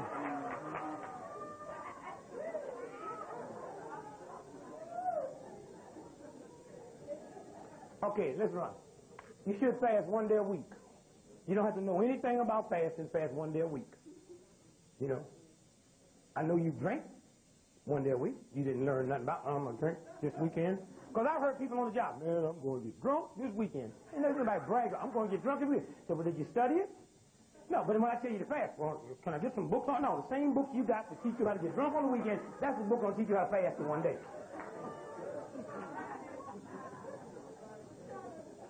Cancer, sugar diabetes, high blood pressure, AIDS. 40-day fast, knock it out. Knock it out. Knock it out. Guy called me and said, my son died from AIDS, and they gave him 2 days to live, and I knew if I could get you in there, I said, put him on a fast. He said, but that'll kill him. I said, you said if he's dead in 2 days. Damn. Oh, white boy tell you dead in 2 days, that's okay. I tell you put him on fast, you won't chastise me. That's why I don't even tell people. I tell black folks I'm a vegetarian. They say, well, what do you do for protein? You don't even know how to spell it. But I love black folks, so I'd be nice when I said, well, you know there's a lot of protein in steak. Yeah, nigga, there's a lot of protein in steak. How come you don't eat steak? I said, you know there's a lot of protein in steak. You see, I said, but cows don't eat steak. And once you get through to them, you got them. Yeah, man, you're right. Now he want to get mad. You're right, man. Matter of fact, the meat I eat don't eat meat. Yeah, man, wait a minute, man, you know. So I don't even get into that now, because I ain't got time to argue with brothers and sisters. I say, how many of y'all vegetarians? Well, you know, men, you tell blood you vegetarian. They go off, right? So you know what? Well, you can't do it, because you too nice lady. They say, what's your diet like? I say, I don't eat anything that's fart, doo-doo, belch, or pee. And when you say that to them, they say, keep going. Then on the way back, you look at this, nigga, you look good. But you know all looking good means, don't I? Don't look good. You know why that? You know what looking good is? When people tell you look good, that means you're old. Yeah, can you see two 17-year-olds standing across and say, girl, you sure look good. When they start telling you look good, you getting old. That's right. And when you start complaining about the heat, you ever see no 15-year-olds come up, it's so hot out here, I don't think I'm going out. No, they say, what time you coming back so we can get out? There's 137, so what? So anytime you start worrying about the heat and worrying about how cold it is, come back in and put your gloves on. You don't tell you to put their gloves on. You don't put your gloves on because you cold in the summertime. All right. Fast 1 day on juice, on fruit. Best 1 day fast. Well, the worst 1 day fast, I'm putting it just to save time. The worst 1 day fast is fruit. Eat all the fruit you want for 1 day. It helps the body, but it's the least beneficial, but it benefits. The second worst, and I'm really using the word wrong, the second worst is fruit juice. The third worst is water. Okay? 24 hours, water. The fourth worst, which is the best, is nothing. Air. Now, if you really want to get rid of your condition, first just eat fruit for a month. Knocks down your high blood pressure, no cholesterol, body gets, whole guy. I eat fruit, I'll get too skinny. I have cats come to me, tell me I make my money getting weight off people. But I got them come to me and say, where you got to gain weight? Well, I can't make no money on it, but I love the brother, so I tell them for free. I say, get you some bananas and some protein powder and put it in a shake, like in a blender, and mix fruit juice with it. Is that going to work? I said, ask the gorilla about the bananas. See, you just got to reason with black folks. And then you say, you're right. You're right. Now, a dumb white boy be all the way out to the zoo. Ask the gorilla. And then he's going to do a whole damn report on, I went to the zoo. I saw the gorilla. The gorilla looked like the nigger. But notice something, black folks and white folks, that all black folks got long legs and short bodies. That's why white folks' suits don't fit us right. We got long legs and short bodies. White folk got long bodies and short legs. Gorillas got long bodies and short legs. Gorillas got thin lips and hair all over their bodies. So go back out there and check that gorilla for a minute. See, gorilla got them little short legs. That's why they be walking like that.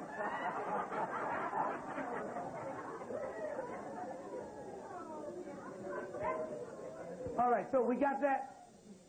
The longest I've ever gone on water was 81 days. Were y'all old enough when I was in New Orleans when I did the fast? I did 71 days, 74 days without eating anything on a scientific fast. I came out at 10 o'clock in the morning, took 1 ounce of my little powder, and at 2 o'clock that day I ran and walked from New Orleans to Baton Rouge to prove after 74 days of not eating that the human body does not need food, it needs nutrition. I celebrated my 47th birthday from running from Los Angeles, California to New York City, taking nothing but fruit juice and that little nutrition, average 50 miles every day for 71 days. And the brother who taught me how to do that is standing back there, Dr. Warren St. James. Right there. He was my high school coach. Beautiful black brother. Had a doctor's degree, 2 doctor's degrees. Most black folks didn't know how to spell them, but white folks didn't have no need for those people with a doctor's degree, so he in high school. So I got the benefit from it. And he taught me how to run. And he taught me how to win. And I become the first black in the history of America to win outside the stereotypes. The first black in the history of America to win a state cross-country championship. The first black in the history of America to win the mile championship. And he taught my brother so good that my younger brother came behind and set the world's record in high school mile. And then one day I realized that I took my talent and I forgot God. Because unbeknown to my coach, stand up, brother, that when I would walk up to run, I'd slap the chump, turn around, I'd slap the chump on the butt. But I was saying, hey, how you going? I was really saying, I'll crush you in a minute. And I did, baby. Let me tell you, there wasn't nobody on the planet that can whoop me. Believe me, if something came over me that you run as fast as you can, I ran as fast as I want to. Am I right?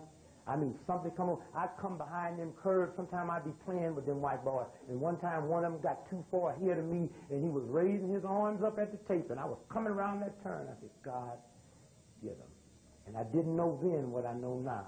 And that white boy was raising his arms, and I heard something go like, boom, just like that, a strange noise. And I beat him to the tape. I realized now that there's a power that can break you down and beam you. Y'all know that when y'all driving sometime and you got somebody sick and you got to go somewhere, you know you got 20 miles to go, the sign says 20, and then you drive about 2 seconds, another sign says 11. Okay, now you know you got to pay back for that. So don't be always, you understand what I'm saying? You hear me? Real good. In 1942, I want y'all to hear this good, and then we'll finish the fast, and then we'll tell you about your weight loss, and then we'll pass out the and then take it back home and give it to your friends. In 1942, the #1 football team in the nation was Boston College. They had an attitude because being #1, they weren't picked for a Rose Bowl game, and they weren't picked for a bowl game until the last game because they was playing Holy Cross, and that team was so bad, it was some kind of way they would have lost Holy Cross. Wouldn't nobody see the bowl game because back then they didn't have television, so they just made money off of the gate. You got that? So Holy Cross was so bad, they'd lost all their games but 2, and Boston College won all their games. Their team was so good, they had to have 2 co-captains. One was number 50, the other was 12. What's those numbers? 50, one was 50, the other was 12. Holy Cross, they were so outraged that the team was restless, angry. So the coach said, here's what we do. We're going to bring your family in, and Saturday night we're going to a nightclub to celebrate the festivity. We'll teach them. So everybody had booked reservations to the nightclub to celebrate the festivity. That was to keep the anger down. You understand? You know, what do you mean you're not giving us these chumps? Well, a funny thing happened at the game that Saturday. Holy Cross didn't only beat them, but beat them 50-12. What was those 2 co-captains' numbers? So now, if you was on that team and got beat that bad, you'd be so humiliated you wouldn't feel like going away that night. To the club, right? Go check the records. That's the night the Coconut Grove nightclub burned to the ground, the greatest nightclub disaster in the history of America, and had they won, they'd all been dead. You better listen to God, because God don't have no. That's no in your little perversion now. God do not have no. You drop your baby out your arm and the baby died. That is not no. And we know that because if Hitler's mama would have dropped him and he died, that would have been God protecting the world. Did you hear me? God do not have no. Just like when you get in a plane and it be raining and snowing, and once that plane takes off, what do you see up there? Sunlight. There ain't no bad weather up there. There ain't no bad decisions with God. You walk out here tonight and go home and you get ready to walk out your shop and your car is flat.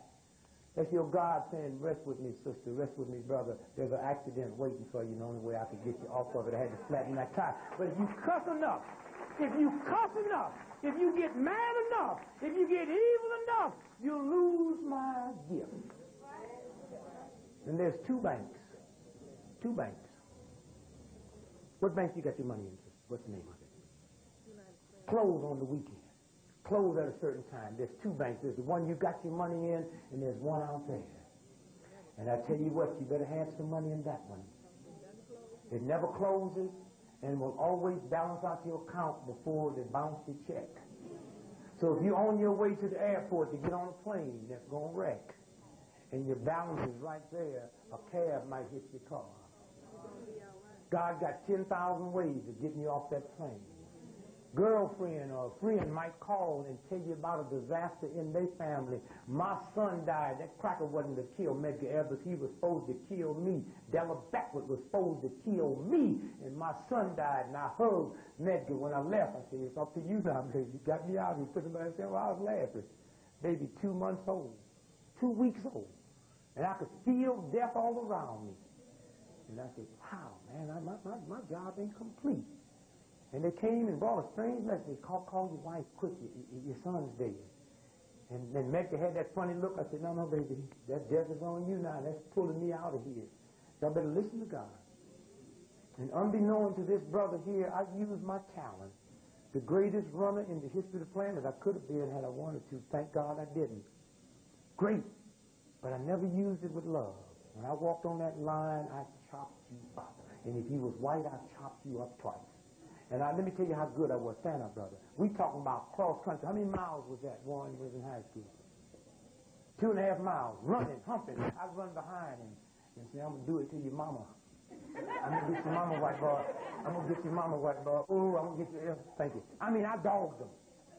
I would sing, oh, and they would break. And I'd run up the hill and hold my side. And then one day I said, God, I'm sorry I used your talent that way. Now let me use it to help people. So at 46 years old, I ran from L.A. to New York, averaged 50 miles every day for 71 days to dramatize world and domestic hunger.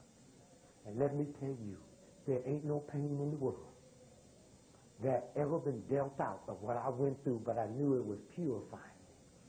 I knew it was cleaning me out for all the nastiness, for all the evilness, for all the times I walked up on that line and didn't recognize that was another mother and father's child that I was running against. All the times that the folks I was running against was more sports person than me, because they came to the line with love and admiration for me, and I came with nothing but hatred and meanness. Couldn't wait to get there so I could chop them up. Well, I flushed that out. And so there's two gardens. There's that one in your backyard, and there's your mind garden. God made this one fertile here. You got to go in there and pull out them weeds and plant whatever you want to plant. And remember, this is my mother here. We don't know where Dad is. She on welfare. She got 12 other children. I'm 4 years old. I write a letter to Santa Claus. Can't even spell Claus. Put it to the North Pole, go mail it. And you know a funny thing? Whatever I thought of here and put on that paper, I got for Christmas. Now y'all go back and remember when y'all was a child, when y'all thought there was a Santa Claus.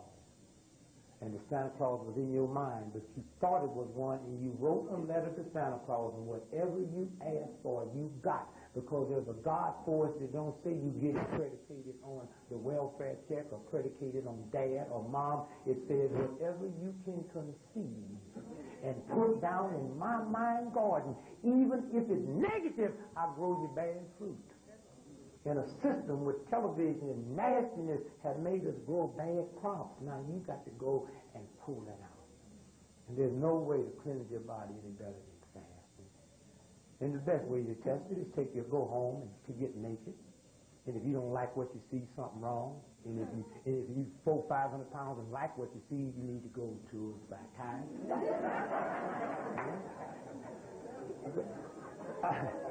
I had this sister tell me. She said, Brother Greg, you gonna be, can I call you? You gonna bet the number Lil gave me today? I'll call you that. Thank you, baby. She said, Brother Greg, look at me.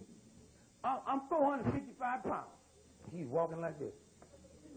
And she said, I'm your black sister on welfare. How you expect me, nigga, to pay that Bohemian diet you got cost $19 a can? How you expect a poor black welfare sister like me to afford that? And you know, there are some black folks that scared of black folks. Them niggas around me got back. I got all up in her face. Stand up, brother. I got all up in her face. I'm scared of her. My mama was black. My daddy was, everybody I know black. I got up in her face. I expect you to pay for it the same way you went to Kroger's and Safeway and A&P and spent so much money with them white folks. They gave you so much food, you went home and blowed up to 465 pounds. Now you gonna come to Brother Greg and want me to knock it off you for free. You swell up till you bust.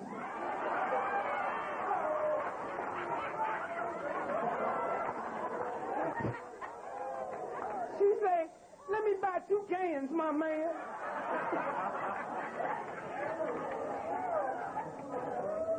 All right, watch this.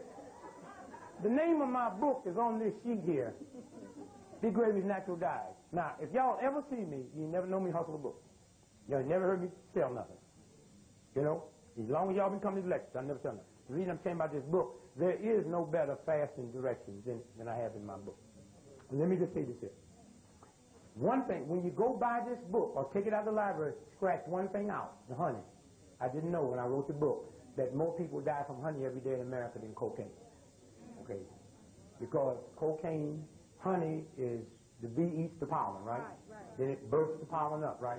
That's called doo-doo everywhere else. All right? But it's already pre-digested. So when you put the honey in your body, it goes directly into the bloodstream, throws the blood sugar off, the brain gets the message, throws in the insulin, throws too much in, now it's got to throw in adrenaline. Some people can handle die when they give you autopsy. They say heart attack, it was the honey. What do you use? Maple syrup. Sugar's the number 3 killer on the planet. Now, as long as y'all willing to use sugar, don't fast. Okay? As long as y'all will, I'm talking about if you really, because let me tell you, the thing is moving, and in 5 years, if your stuff ain't together, you can kiss it goodbye. You can feel something, I don't have to tell you. And those of you all that's around people, y'all been around people and see people acting strange for no reason at all. People ain't got time to sit still no more. That's just vibration, because the whole thing is just a level of vibration.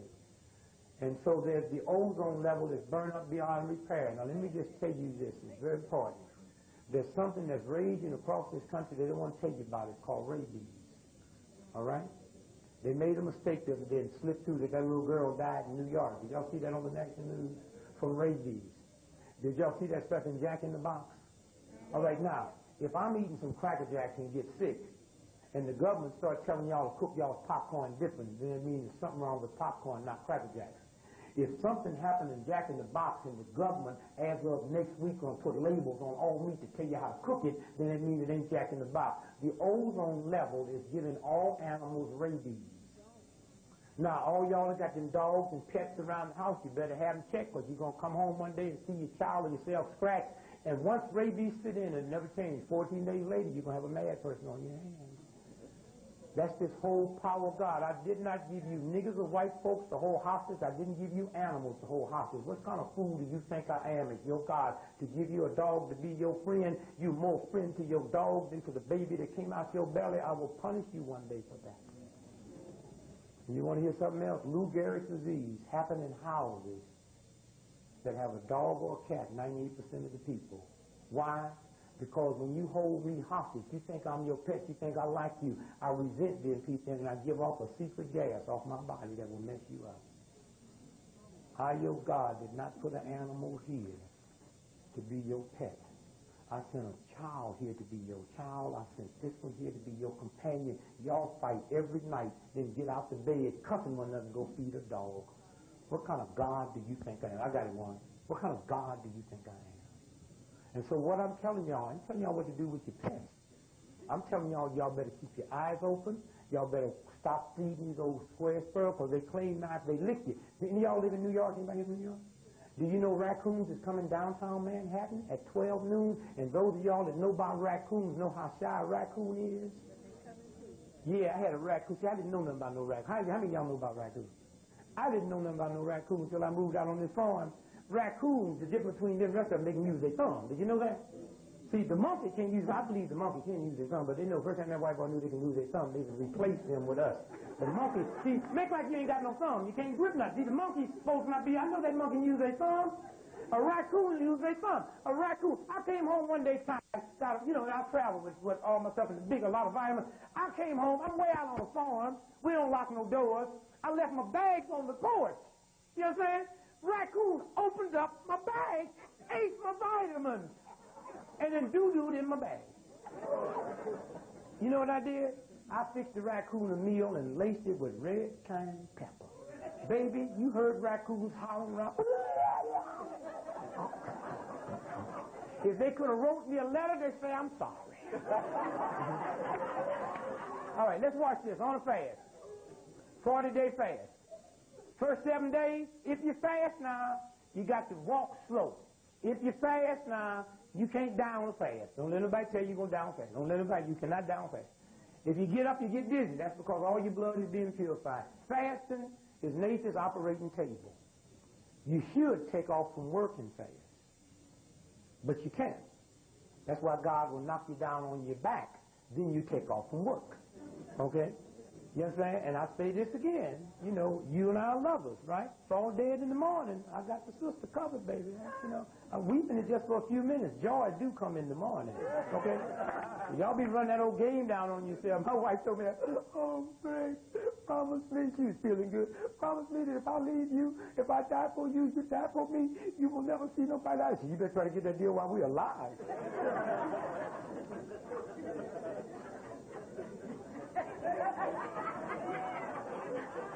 Boy, y'all can get silly. I mean, this comes to time. You know what she told me one time? Said, y'all be buying this burial, this land, for when you die. I told any land I'll buy, I'll build on. Now, a 40-day fast. Watch this now. The first 7 days, the body shakes down. Second 7 days, the billions of stomach villi go to sleep. All right? Whole system shuts down. Now, after the 21st day, the body cannibalizes itself. That means what? Start eating itself. You hairdressers, if you ran a comb through my hair real easy, what hair is going to come out? The dead hair, right? All right. So when the body starts cannibalizing itself, it eats up the weak disease tissues first. And what are those? Cancer, AIDS. All right? Eat it up. Get rid of it. Rid of it. Totally get rid of it. Open. Now, after the 28th day, that's where I made my mistake. The light side and the dark side, the negative and positive electrons go to war. That's the thought pattern. And if you ain't in prayer and meditation, the dark side will win. Have anybody ever read a book by Jonathan Rivers and Seagull? That was not about a seagull. Go back and read it again. That was about a human fasting. That's why he started that book off and say most seagulls live to eat, I eat to live, and he kept getting higher and higher and higher and higher. Let me tell you something about fast. If you say you just going X amount of days, don't go in circles. You get locked out there, you get a high, you get locked out there and will never come back. I mean, you be zooming out there. You hear me? Because I'm just, see, that's why nobody want to talk about no fast. There's something nice that comes over. And then now don't ask me no question, because people say, well, can you have sex while you're fasting? Can you drink a little buttermilk while you're fasting? Next thing you know, you got a 7-course meal on fast. No, fast means give it up. You understand? So if your old lady ain't fast, your old man ain't fast, suffer. Well, I got to give him a little, because he'll go see Mary. You don't want him anyway. See, one day we're going to have to stop negotiating with filth. And one day you black folk will really have to understand what love is. You go all over the world, people that don't believe in God, people do believe in God, people that don't do this, do that. The one symbol that stays the same. The symbol of love is a heart, not a brain. Love should not be up here, it should be down there. And as long as it's there, you never kill nobody, never be angry with nobody. But we put it up there. And that's the worst place to put it. Y'all scared about anything right now? You scared about anything? A soul spiritual sister told me one time when the CIA and the FBI was about to kill me, and I went to her and said, what's the best way to get around? She said, son, there's a whole lot of water out there in that ocean, but it can't sink your ship till it gets inside. Don't let it get in there. Keep it out of there. Keep poverty out of there. Keep debt out of there. Keep hurt out of there. Keep fear out of there. Fear and God don't occupy the same spot. fear for God and poverty don't occupy the same spot. So if you ain't got no money, there's something wrong with you and your God. Sickness and God don't occupy the same spot. But God said, I gave you that. Cancer is a gift from God. Sugar diabetes is a gift from God. I know that sounds strange, but if I had a television camera up here now and I'm watching my money over there and once I see the burglar come up, it's going to show up where? On the screen, right? So when you get a headache, that's something malfunction showing up on the screen. Now, ain't nobody never died from cancer. That sounds strange, don't it? Ain't nobody never died from sugar diabetes, high blood pressure. Look, if we all know this brother here, and we know he's honest ever, and he say to us, if you're in this room at 6 o'clock today, he's going to be blowed up. And at 7 o'clock we're hearing it blow up, right? We didn't die from the explosion. We died from ignoring what? His warning. Okay, now did y'all hear that? Because it's very important. Cancer is God's warning. And when you die from cancer, you didn't die from cancer, you died from ignoring. That's why a doctor will not tell you you have cancer today and you die today. Okay? You follow that? Because I'm going to make it real simple for you. Real simple. Anything I get from what I eat or drink. Okay? So if the doctor tell me I got cancer, how did I get it? So if I stop eating, what? Cancer leaves. That's what a fast is about. If I got high blood pressure, if I stop eating, high blood pressure go away. And the fact that I died from high blood pressure, I died from ignorance God's warning. When I wake up tomorrow morning and God got a pain in my chest, God is saying, rest with me today, my son, and I will heal you. Don't say, go up, go to the doctor, get shot in your butt so you can go to work. When you wake up and your ankles are swollen up so much you can't get your shoes on. That's God saying, rest with me today. The body's malfunction. I'm trying to warn you. You're violating me. Sit with me. And so after you get on that 28th day of fast, the light side and the dark side go at one another. Did y'all see the movie Star Wars? Wasn't it about the light side and the dark? All it was about was the fast and what happened to the human body. And after 40 days, you can just about shook everything but arthritis. Then you come off and you can always tell. Can y'all see my tongue? What color is it? See any white on it all?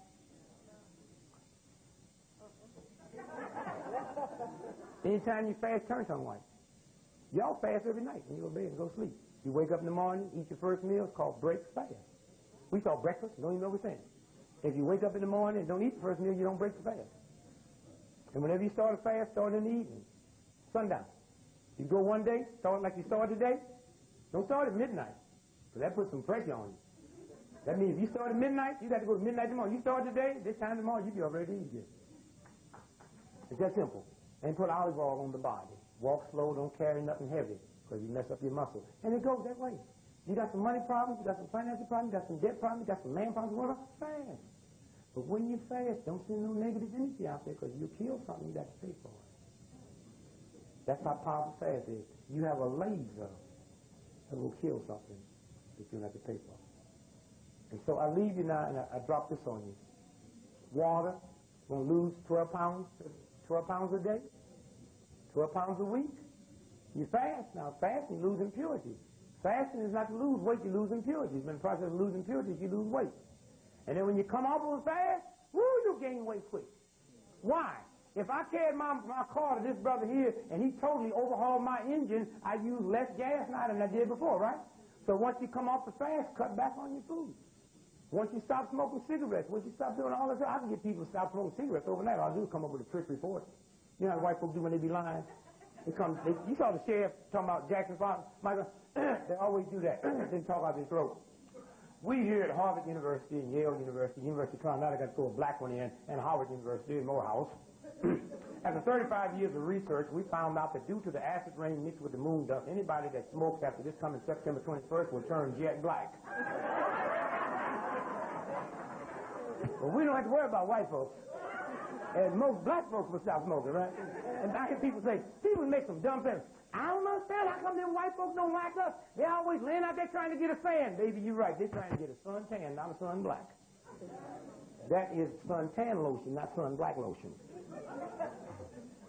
Somewhere you can be in control of your life. And just because you're 90 pounds, don't think you don't need to fast. Just breathing. To be in Atlanta, if you didn't do nothing but sit in your hotel all day today and didn't eat nothing, you breathe in equivalent to 3 packs of cigarettes a day. That's how filthy the air is. And you got to clean it out. That's why fasting 1 day a week helps clean out the system. And then spend you some time and take you along. Y'all want to have some fun? Go on a watermelon fast.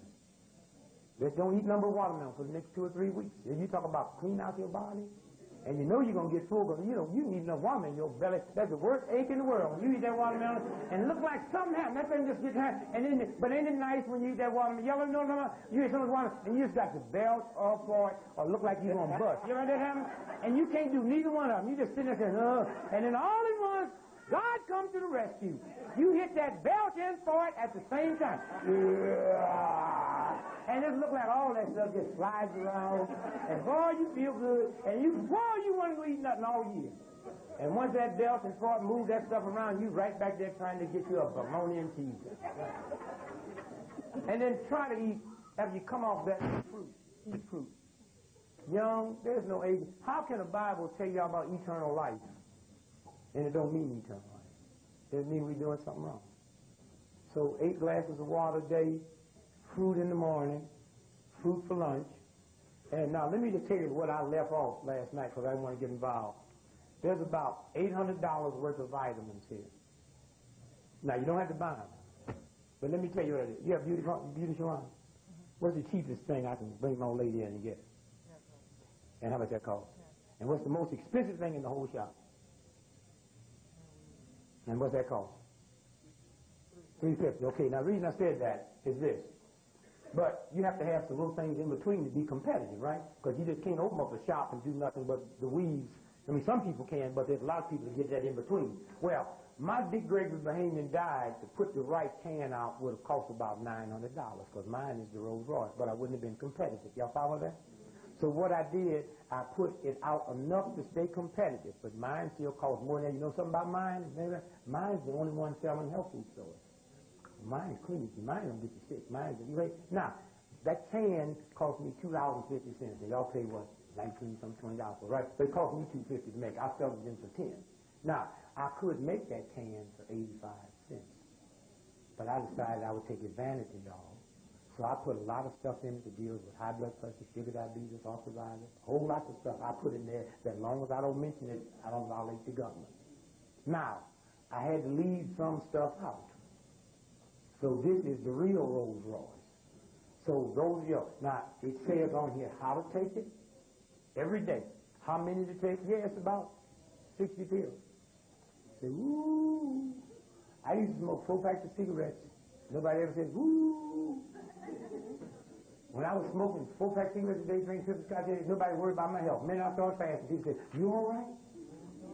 I said, no, I was in trouble when I was drinking and smoking. I'm all right now. Just be careful. We need you. They didn't say that when I was smoking and drinking. Driving down the highway half drunk. You know, we all do that. Think you can drive better. You know what I'm talking about? Think you can drive. I don't know. Wow. God sure was blessing me back then. And finally, water. How many glasses?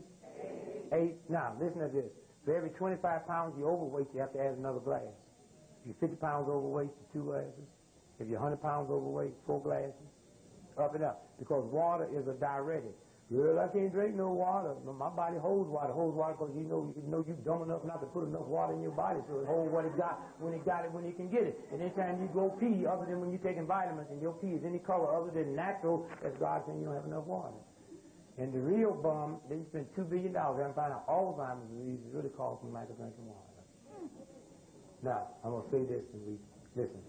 We got a car. Stand up for it. I want you to come around. Come down here. This is an automobile. Automobile.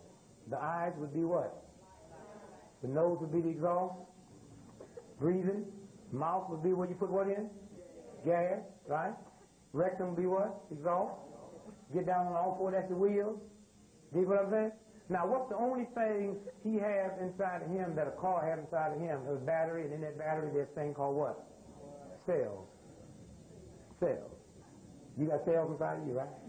Now, that battery is a little bitty thing, right? You got a brand new engine, brand new Rolls Royce, but in order to make that battery work, you have to keep what in it? And once that water gets below a certain section, that battery will do what? And close the whole car down. Thank you. Now, did y'all hear that? Once the battery gets below a certain point in water and those cells get deprived, it will shut the whole car down. Don't care how much gas you got. Follow me? All right? Don't care how much good your engine is. Okay? Our body's the same way. And so we talk about 8 glasses a day, but you got to also drink a little bit more than that to make up for the dehydration, and we got to raise those cells up. And so on this list here, and I just put them in a chair over here, and who counts good? Count. Give me a count. Come on, real quick. Come on. Yeah. Pick up that and just take, no, here. We're going to do this real quick. Just give you something to remember. Sound like you just came off 4 jobs. Okay, write 1 right there. Okay, here we go. We're moving fast now. 1, just 1. Wait, real big so they can see it. 1. Okay, now, stand on side so they can see. That 1. Now, let's say that 1 is going to represent health. Y'all got that? What 1 represent? Okay, put a 0 in front of it, baby. Now, 1 and 0, that's 10 is what? That's 1 and 0 is 10, right? Now, that 0 represents family. Okay, so 1 represents what? 10 represents what? Put another 0 there, baby. Okay, that's 100, right? That represents finances. You got that? Your money, your finance, your job. So 1 represents what? 10 represents what? 100 represents what? Put another 0 there, baby. Now that's how, what is that now? 1,000. That represents, what's the word? That wouldn't be 1 second. Reputation. You got that? All right, now. 1 is what? 10, 100, 1,000. All right, thank you, dear.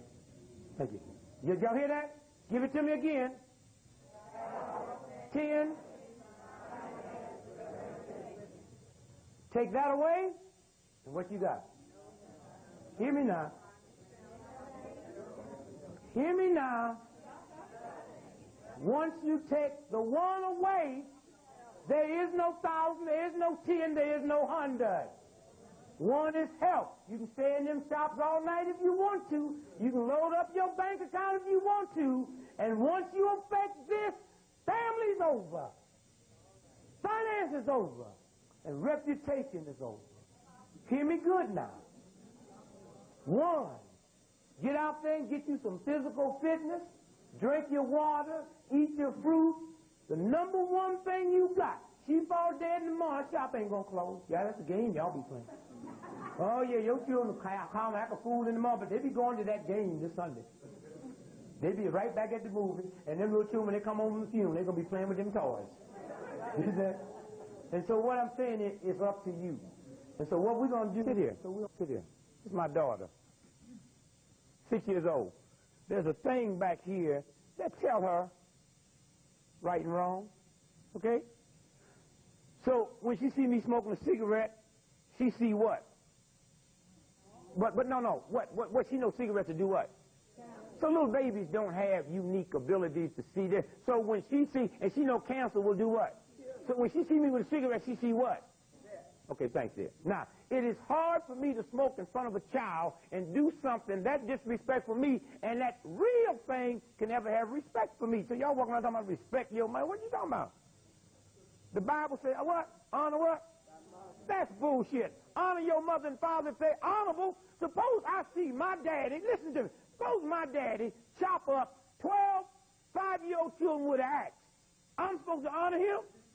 So then so who put that in there? Honor thy mother? No. Hitler's children should honor him? Huh?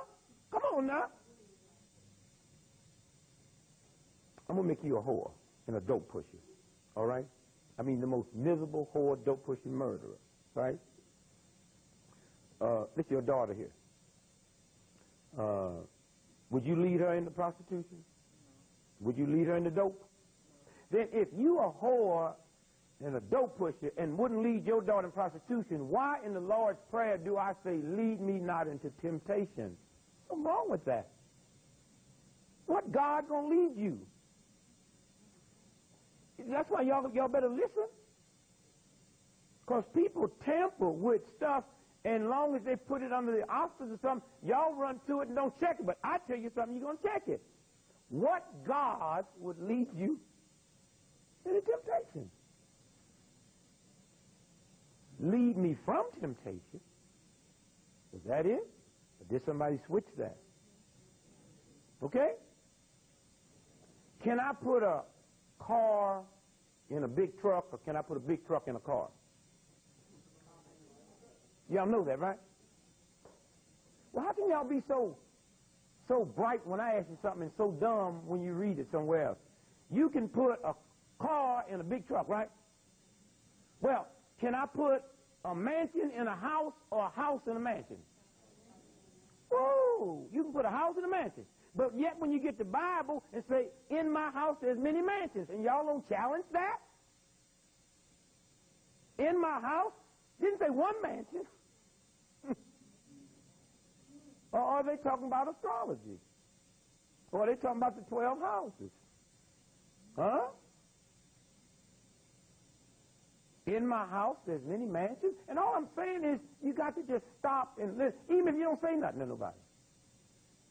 Just stop and say, wait a minute. See, I always had trouble with everybody telling me how God wanted me to love one another, and if you misuse me, I'm not supposed to hate you. You killed my mother, I'm not supposed to hate you. Then tell me he can burn me. I want to be like God, right? So if God can burn me for being wrong, how come I can't burn you? You see the fallacies of you telling me to be lovable and kind, but you the boss and you not lovable and kind? Or did someone tamper with something? Okay? So you see how we get in this bind as black folks? From a simple craziness of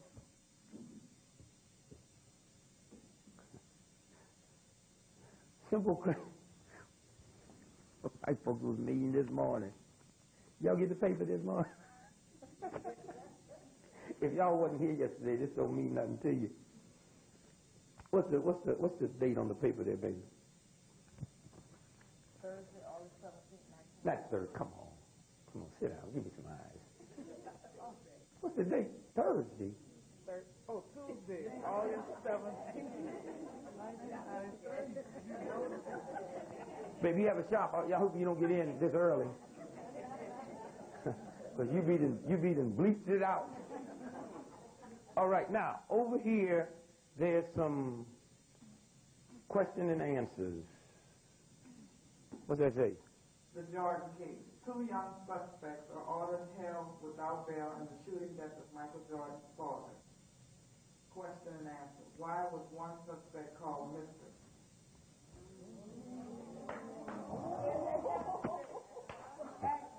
Okay, thank you. See that?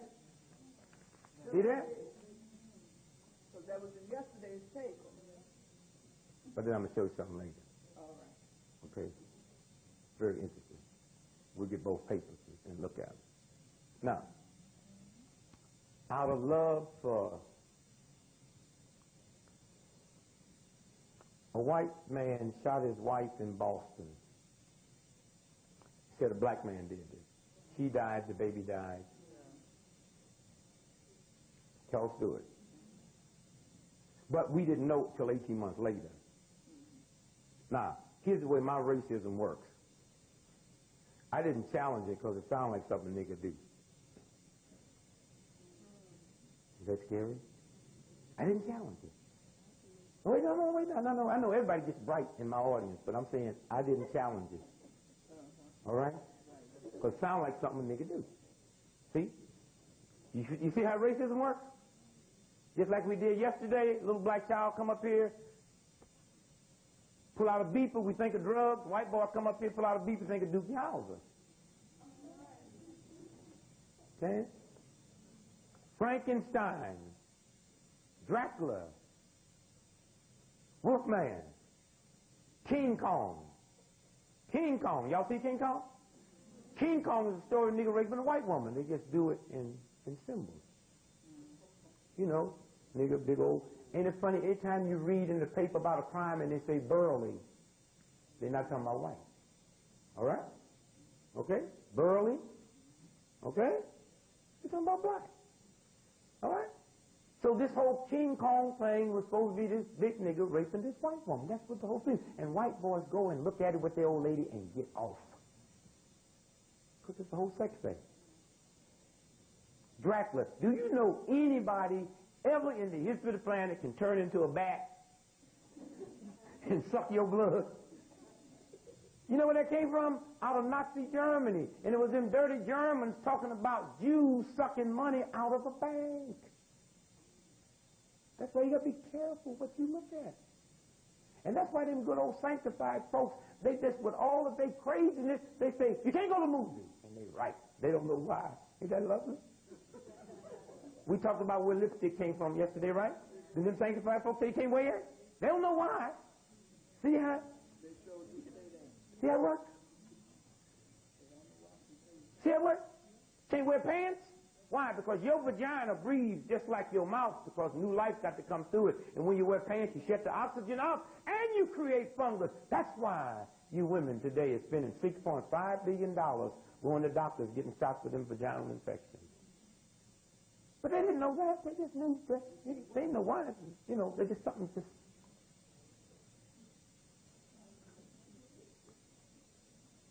Did y'all see Batman?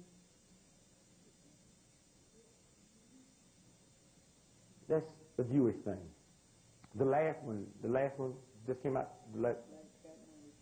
Okay, you see it? Who saw it? All right, you remember Batman took off. He didn't say Batman all the time, right? Cat Lady, did she say Cat Lady all the time? Did she take that stuff off? But what about the Penguin? Did he look like a Jew? Did he say a Jew all the time? And it starts off, his mother threw him where? Now, come on now, worse than that. Sewer system, all right? What do you find in sewers that you don't find in rivers? Rats. See what they do? Okay? See how it works? You Jewed me out of my money. You ever heard that expression? That's about a Jew. You know that? You gypped me out of my shop. That's a negative thing about gypsies. You welched on the deal. There's a group of people called welch. See how they do it? And they just drop it out there. And we don't know it. And it gets into our subconscious mind. Okay? And so, out of love for my children, I heard my wife during the Atlanta murders saying to my son, if you see any white man, and you're right, it was white folks, that little old wimpy chump didn't do that. You see any white man stop you, run. I said, no, go, thank God, no. But I'd rather see these niggas dead than scared.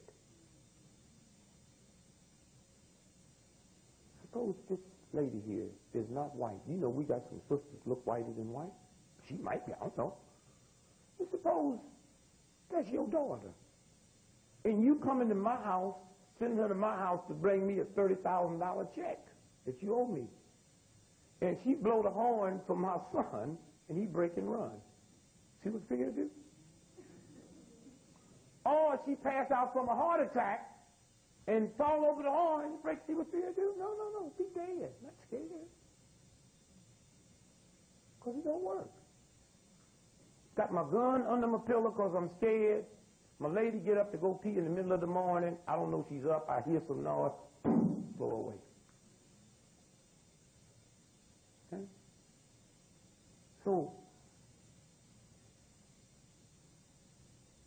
out of love for mother, and we teach black men that craziness, not women. Now watch this. This is my son. I'm mom. This old nasty white filling station, you know, guy got the old filling station, evil, nasty white guy. They never liked niggas. So I say to this crazy boy of mine, you know, who always get in trouble. Now, when you go down there to get my cigarettes, you know, Mr. Wallace is crazy. So don't pay no attention to him. You know how we do that? The black brother is just as crazy, but we don't. So consequently in life, when we run across white folks that get nasty, we can always apologize and move. Stand up here, baby. White boy stepped on my foot. Come up here, white boy. You say something nasty to my woman, and I'll go, hold on. I'll kill you. She pulled me away. Okay? Black brother say something to me, she stick me on me and you both cut it. Thanks. Okay? Now this is beginning to change with young folks. But that thing is still there. Still there. So black men end up evil as a system. Putting a bad vibration, vibe through my body. Give me a stand up for a minute. Put your finger on your face and smile. Now drop your smile. Now smile again. Did you feel something move? Don't feel that? All right, laugh. Thank you. Now, let me tell you what happens. When you laugh, some muscles move, right? Those muscles pinch a nerve. That nerve will drop an oil in your body that will get rid of sickness. Now you know why they say laughter is the best medicine? See what they say? All right? Now when you frown or tighten up, you pinch another nerve, which will drop gas into your system and start destroying cells in your body. That's why you can trace arthritis, rheumatism, most of that stuff back to evilness and meanness. My woman, I leave her, she said, I won't hate him, but son, he hurt me. Well, you're going to die. Because hurtfulness is the flip side of hatefulness. Hurtfulness is the flip side of hatefulness. Okay?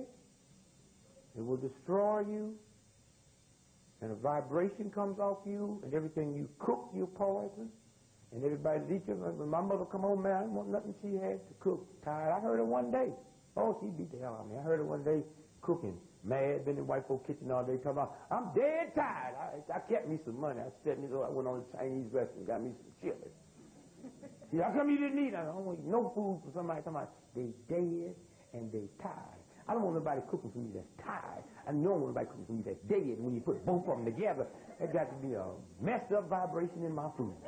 I am dead tired. Gee, you know what I'm saying?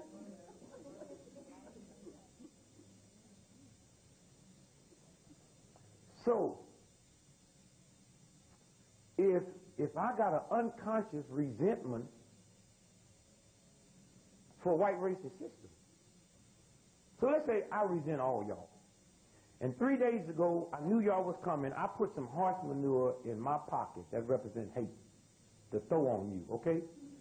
Listen to me good. Whose pocket stunk for 3 days, yours or mine? Y'all follow this? When I ate dinner with my wife and family last night, whose wife and family smelt this, yours or mine?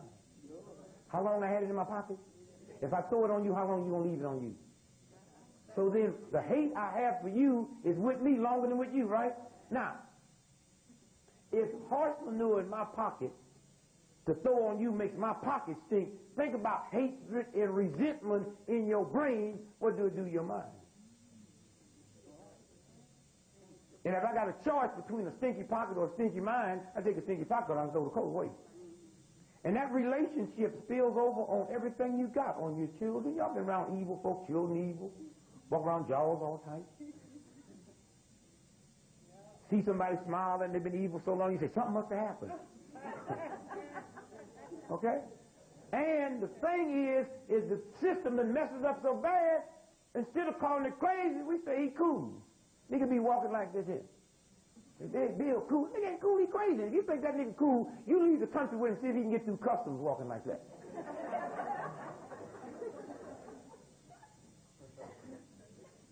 Now, so when my mother teach me to go murder you, there's something in the back of my head, even though mother said it, even I'm little, I know it ain't right. I might do it. You follow me? But I know it ain't right. Because even when I murder you, I run, I hide, and I be discreet, right? All right? So I know it's not right. So if I know murdering you is not right because something back here tells me, because there's a conscience. I all got y'all in my car now. Y'all was all asleep when you wake up doing 100 miles an hour. Yeah, I don't even have to tell y'all speeding. You got something in your body that you know I'm on real fast, right? I got the air conditioning on in the car and it's cold and I tell y'all I got the heat on. I can't lie to you because something in your body tells you that's air, right? So your brain works the same way. So when your mother tells you this stuff, something tells you in the subconscious that's wrong. So this book I told y'all about, Richard Major, The Cool Pole, in that book this scientist did the research and he found out that this thing in the back of black men, I'm sure women too, but he did it on men, in the back of black men's head, tell them your mama and daddy done double-crossed you. They lie, they nasty, they take crap off of a system that they wouldn't take off of you. Okay? I, as a black man, will go all over the world to fight for America, but when America slap my old lady, I won't fight. I'm a killer. Go all over the world killing folks. Okay? So, what they found out now is these black men, black women do the same thing. But the research, and when you get the book, is about men. So they found out that these black men, all at once, have now started doing little things that say, I'm in charge. All right? So, something tells me that this white racist system, because y'all let it, won't give me a bank loan even after I get a doctor's degree. All right? When I come here to Atlanta to get the job, I won't get it because I'm black, right? Now let me show you how that works. The highest suicide rate in America among adults is black folks. Does that shock you? Yeah, okay. You didn't know that, did you? How many niggas you know ever had claps or syphilis? Huh? You know any? See, certain things we don't talk about. Now you think because you never heard of a black person with syphilis or claps, we don't get it? So things like suicide that shames us, we don't talk about. Now you ready for this? 93% of all black suicides went to white colleges. Harvard is preparing her for life, but they didn't give her one course on how to deal in this blackness 103. Okay?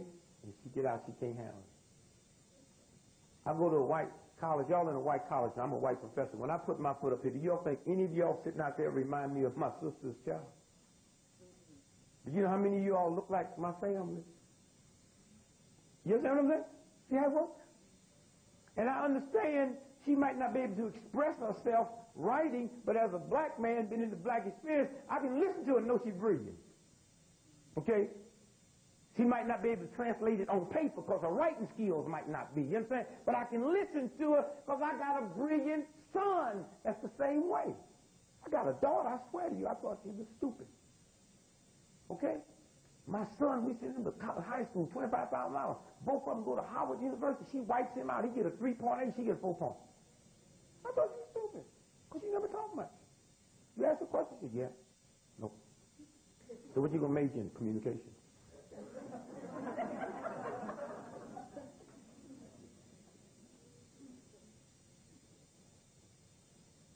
And so, I have violated. Now, watch this. Here's what this book will tell you. So, remember, think how hip God is. If this room is hot, and you got your book in your hand, what you going to do? I'm going to do it. Let me see. Stand up here. Stand up here. Nobody has to tell you, right? There's a God intelligence to tell you the fan, right? All right? Now, is that normal? Okay, thanks. Now, as normal as it heard the fan in a hot room because something told her the body's hot, right?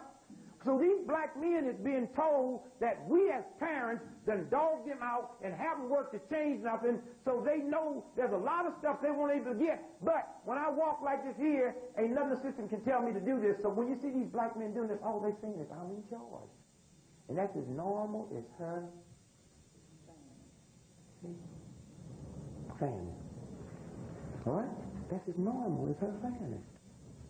All right? Now, there's a funny thing. And you barbers, y'all know this here. These black men that start getting... 2, 3, check. Check. 1, 2. There was no third grade dropouts that would get their hair like that. Think about that. Okay? I mean, they were getting the Jerry girls. But the brothers who was going to college that would never think about a Jerry girl, right? Or conking their hair, right? Would come back and look like they got a haircut and worms that took a razor and went through it, cut all kind of funny stuff in it because he loved Mary. Okay? What was they saying? They saying, I'm in charge.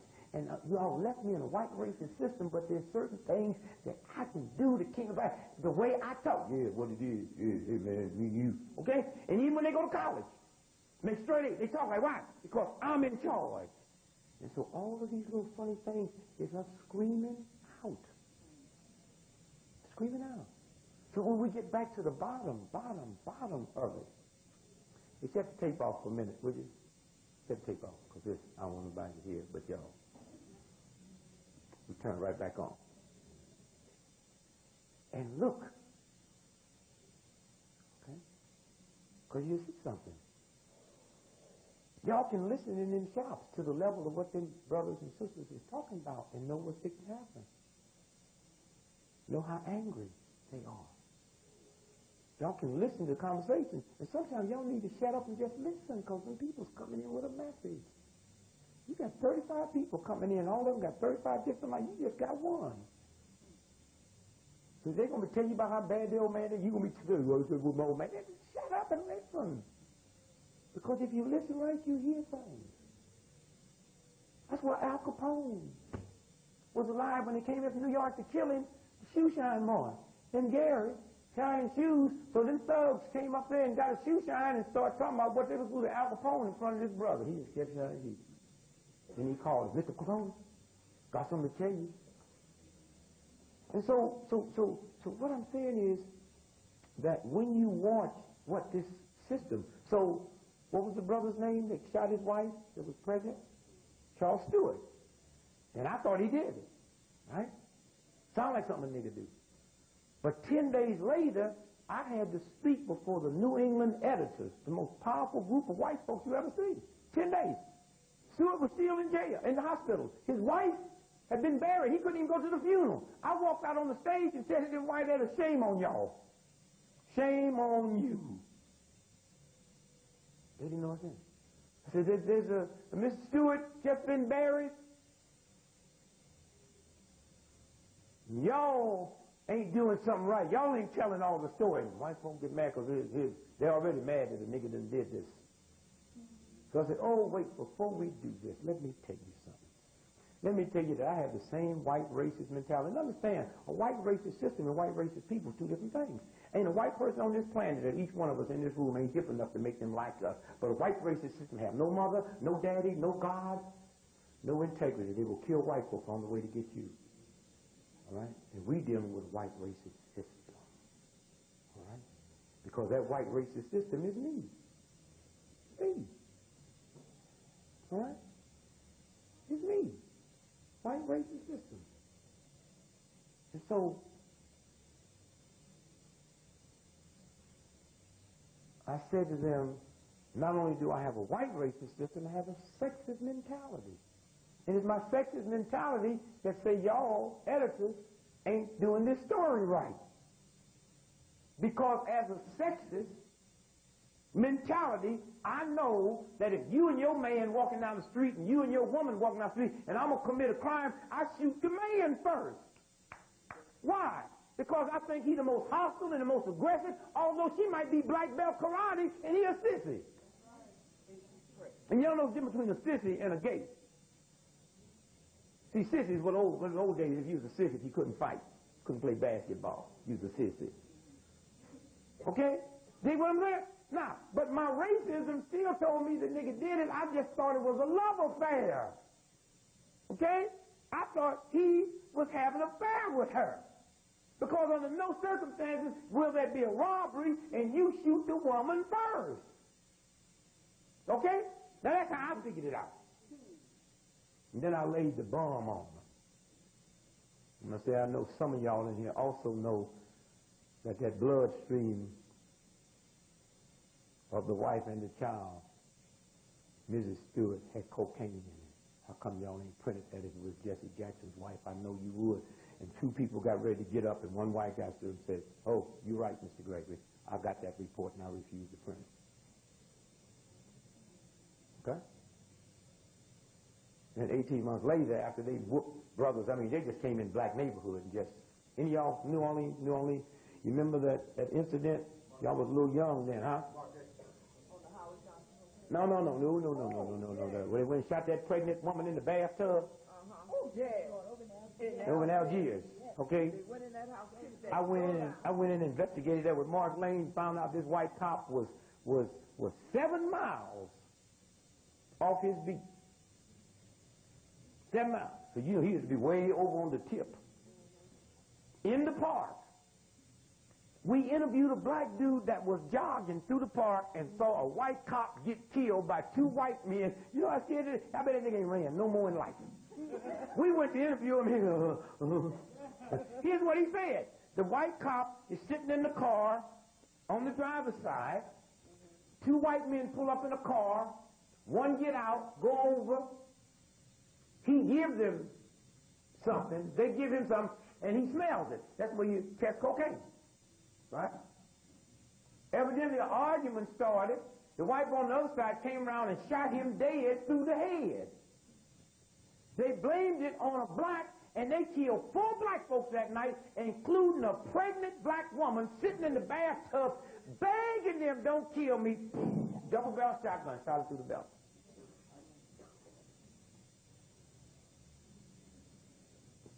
Black man is mad. A white racist cop. You know who was the police chief then? The same police chief that was the police chief that came into Birmingham after Bull Connor. That's who he hired. Judge Merrill, friend of mine. Because y'all kind of weird. And do you know no man in New Orleans as dark as you could ever be, man, because niggas wouldn't vote for him? Thank you very much. I was shocked that Andy Young made it, because I thought Andy was too dark to be elected here. See, niggas got some funny stuff we got to flush out one day, and one day we're going to have to deal with that. Black folks be running around talking about that thing. Come on now. Whole lot of black folks wouldn't vote for somebody as black as me. Okay? And y'all got a nigga in New Orleans not as mad that's whiter than the one y'all had before. Okay? So I go in and I see Dutch. Me and Dutch was real good friends. Dutch was an evil boy. You talk about that evil. I said to Dutch, me and you friends. I don't want to get into your business, but I saw Dutch pull his pants down when they arguing with a sister and told her to kiss his butt. The mayor. That was evil. Woo, that nigga. Nigga pulled his pants down and he kissed me. I was standing there, I didn't know what to do. I was with her, but I was coming to see him. Oh, God. Well, Dutch, you got a ring or something I can kiss you? Oh, she cussed Dutch out, baby. She cussed Dutch out. Dutch Merrill was a judge. And then he came mayor. So there was a judge seat open, and unbeknown to anybody, they always said that was the black judge. So I came in to a friend of mine, Jim Garrison, the one that made the Kennedy movie off of. And I said, "Jim, I'd like to campaign for you." He said, "You can't." He said, "This seat is for the black judge." I said, "I have one rule. I'm not one of these niggas that talk about, I think you got the right to, if you qualify, I think you got to be right just because you black." See, white folks don't use that as a criteria. See, y'all be talking all that. I don't mind saying that in front of white folks, but when we get down, y'all be serious about it. "Yeah, put him in to be qualified." No, are you serious? I think this cracker need a gorilla to be president. If I could shave a gorilla and put a suit on him and unleash him on him. But y'all always gonna sit some old kind of stand because y'all crazy. And I don't say that facetiously. I say that so you can go get some help. You're crazy. Anytime y'all let a black boy, a girl that come out your belly, stand in your neighborhood and sell dope to your damn grandchildren. Nigga, who are you? These ain't Italians. These ain't somebody from Mars. These ain't even niggas from another town. They're your children. And you so slimy and nasty, you won't even tell them to go sell it to Italian children because you know they'll blow them niggas away. Mother, father, Y'all sitting on a corner laughing about their lifestyle? Lifestyle? Well, what would you tell them, the white newspaper, before they asked me? Would you tell them to go to McDonald's and work for me? No, I tell them to go to McDonald's and ask when the last time a McDonald's worker been murdered. Y'all see what happened? They come in the house, he the dope pusher, they come in the house and kill everybody in the house. Babies, grandmothers, whole thing. Good, good. Y'all don't kill my children. And y'all sit there and let these little trifling niggas do all that. So now's your time. That's what we tolerate. And somewhere, we have to say, well, wait a minute. And listen to what I'm saying. The Italian mafia that bring it in don't stand on the corner and sell it to their children. They don't stand in front of Catholic churches. Why is it the only neighborhood in the world? Do you know all over the world they have a red light district? Did y'all know that? And that means the red light district, you know you can go hustle a hoe. Except America. Black prostitutes walk right down where I live, and when this white boy come in to get a prostitute, he can't tell the difference between a prostitute and my daughter, or a prostitute and my grandmother. He'll blow his horn at an 8-year-old girl walking down the street. Why do y'all let that happen? And as long as you let it happen, white folk can't have no respect for you. They go to a white neighborhood and see if you see them hoes stand on the corner in residential neighborhoods. We ain't saying prostitutes, ain't saying who's here? Anybody here from St. Louis? Man, we went in there and ran them hoes off the corner. And I told her, I said, look, sister, I ain't after y'all. White folks have made me mad in the town. I'm trying to send a message to them. Well, nigga, you ain't going out there, baby. You look, there's some folks that you can mess with, and there's some folks you can't. I'm one that you can't mess with, because white folks know I don't play with them. Nigga, we ain't going out. Baby, please, don't do this to me. I'm not after you. I will close this town down. I mean, you really don't understand who I am. She went out and got a pistol. She got the pistol. Old evil nigga that I love fell in love with me. Because I walked up to the porch while they was on the ground. This nigga crazy. Okay, I got my gun. It's crazy. Then she left. Next 2 months, 11 prostitutes was murdered. I come back to town and get on TV and said, I can't believe I come in here to run prostitutes off a certain area, and 11 of them are dead, and ain't no cop came and talked to me about it. I believe if these was white prostitutes that I intimidated, y'all would ask me, so y'all must know who's doing it, and it better stop it. And another one ain't been murdered since. That's how it works. Because if you're all prostitutes and y'all make me mad, because I'm Big Gregory, I go turn y'all into internal revenue. What will internal revenue do? Internal revenue will send an investigation in there, not that they care, but they don't want me messing with them. They'll send an investigation in there, and they get up in a tree a block away, and they see how many tricks that you returned today, and then they'll look at your jail record. If you've been jailed 10 years back, they will multiply 10 years times 365 days, and that's how many tricks you owe them for. So then I'll get on TV then and say, now that they give you a tax bill, because you're not taxed by if your profession right or wrong, you're taxed by the money. And now that they give you the tax bill, that qualifies you for write-offs, right? So now any cop or any politician, you can pay it off, you have a right to write that off. And the minute I tell them that, boy, whew, they get scared, and that's why they wipe them out. Because they know I'll take it to another level. All right? I do not play with this system at all. And Lord, after I found out that I had created a thing in my body that they can't kill me, I really dog them. And so consequently, what I'm saying is, where do we get an integrity inside to stop things? You remember the old folks? They did not know that secondary smoke caused cancer. So that means if y'all sitting in shops and people smoke, y'all gonna get cancer. Okay? So that means secondary smoke caused cancer. Them old folks didn't know that, but they never smoked in the house. Back in the day when women smoked, old men would always go take a walk and smoke. Never drink in front of the children, would always go out and take a little nip. And so when you start understanding the whole God relationship, This is my woman here. I go upside her head anytime I get ready. We get in a big argument.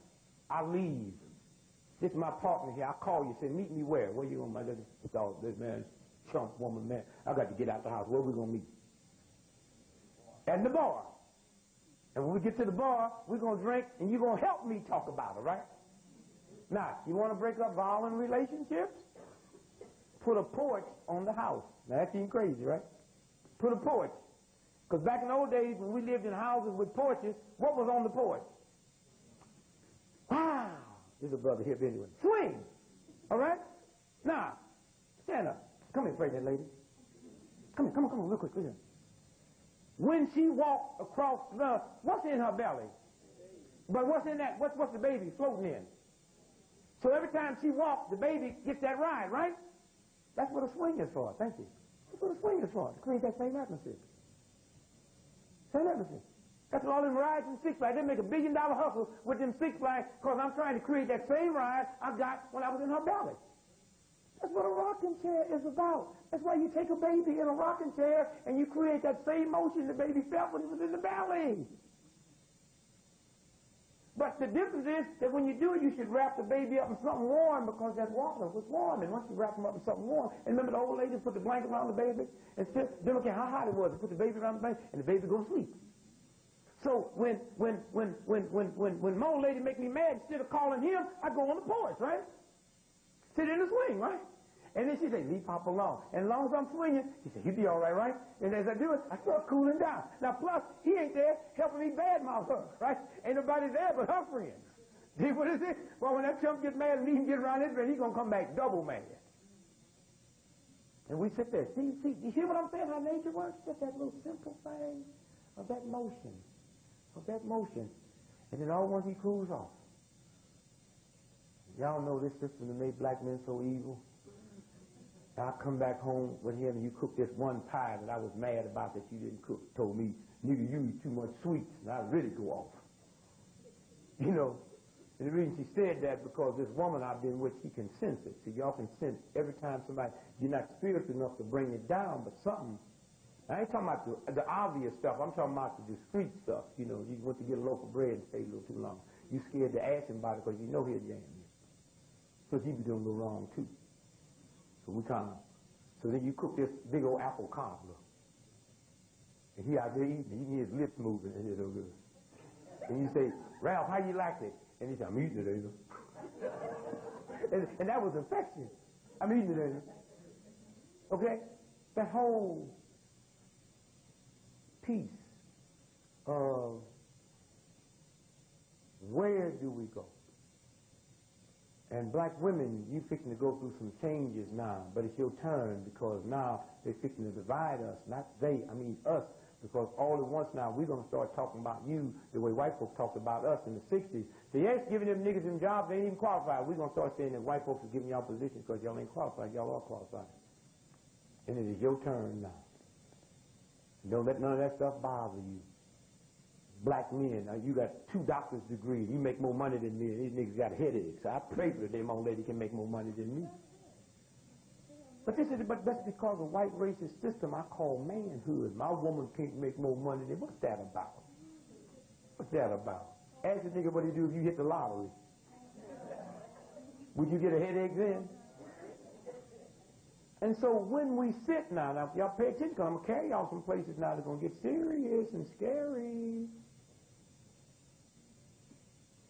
Because until you flush this out, let me tell y'all something, baby, some awful mess is fixing to happen. That's what the Pope was over here trying to talk about. Any of y'all hip to Notre Dame, the book?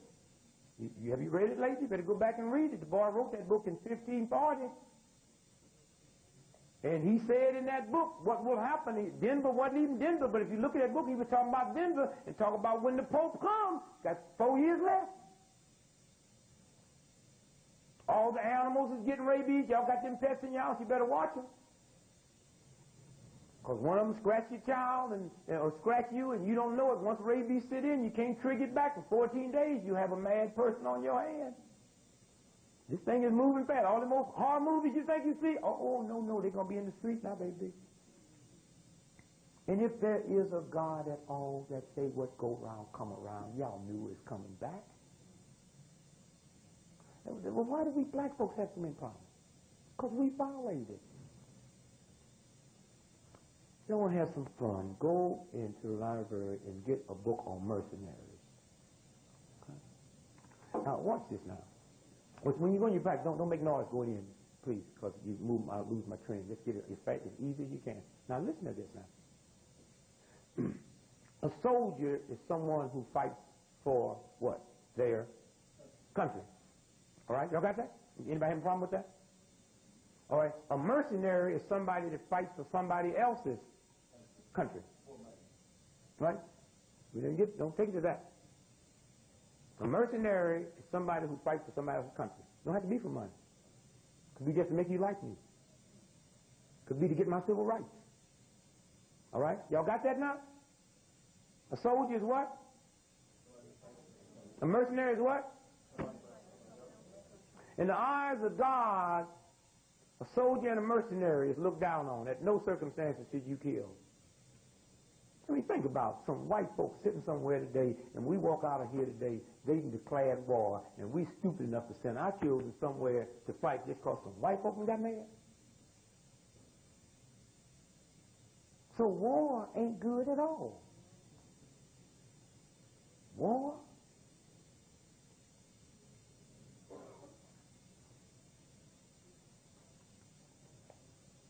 So if you was God and mercenaries and soldiers are bad, a soldier, someone fights for his country, and a mercenary, somebody fights for another, which one of those two would be the worst in your eyesight? Mercenary. Because even when I can't justify killing, at least you was, you know what I'm saying, fighting for your country, right?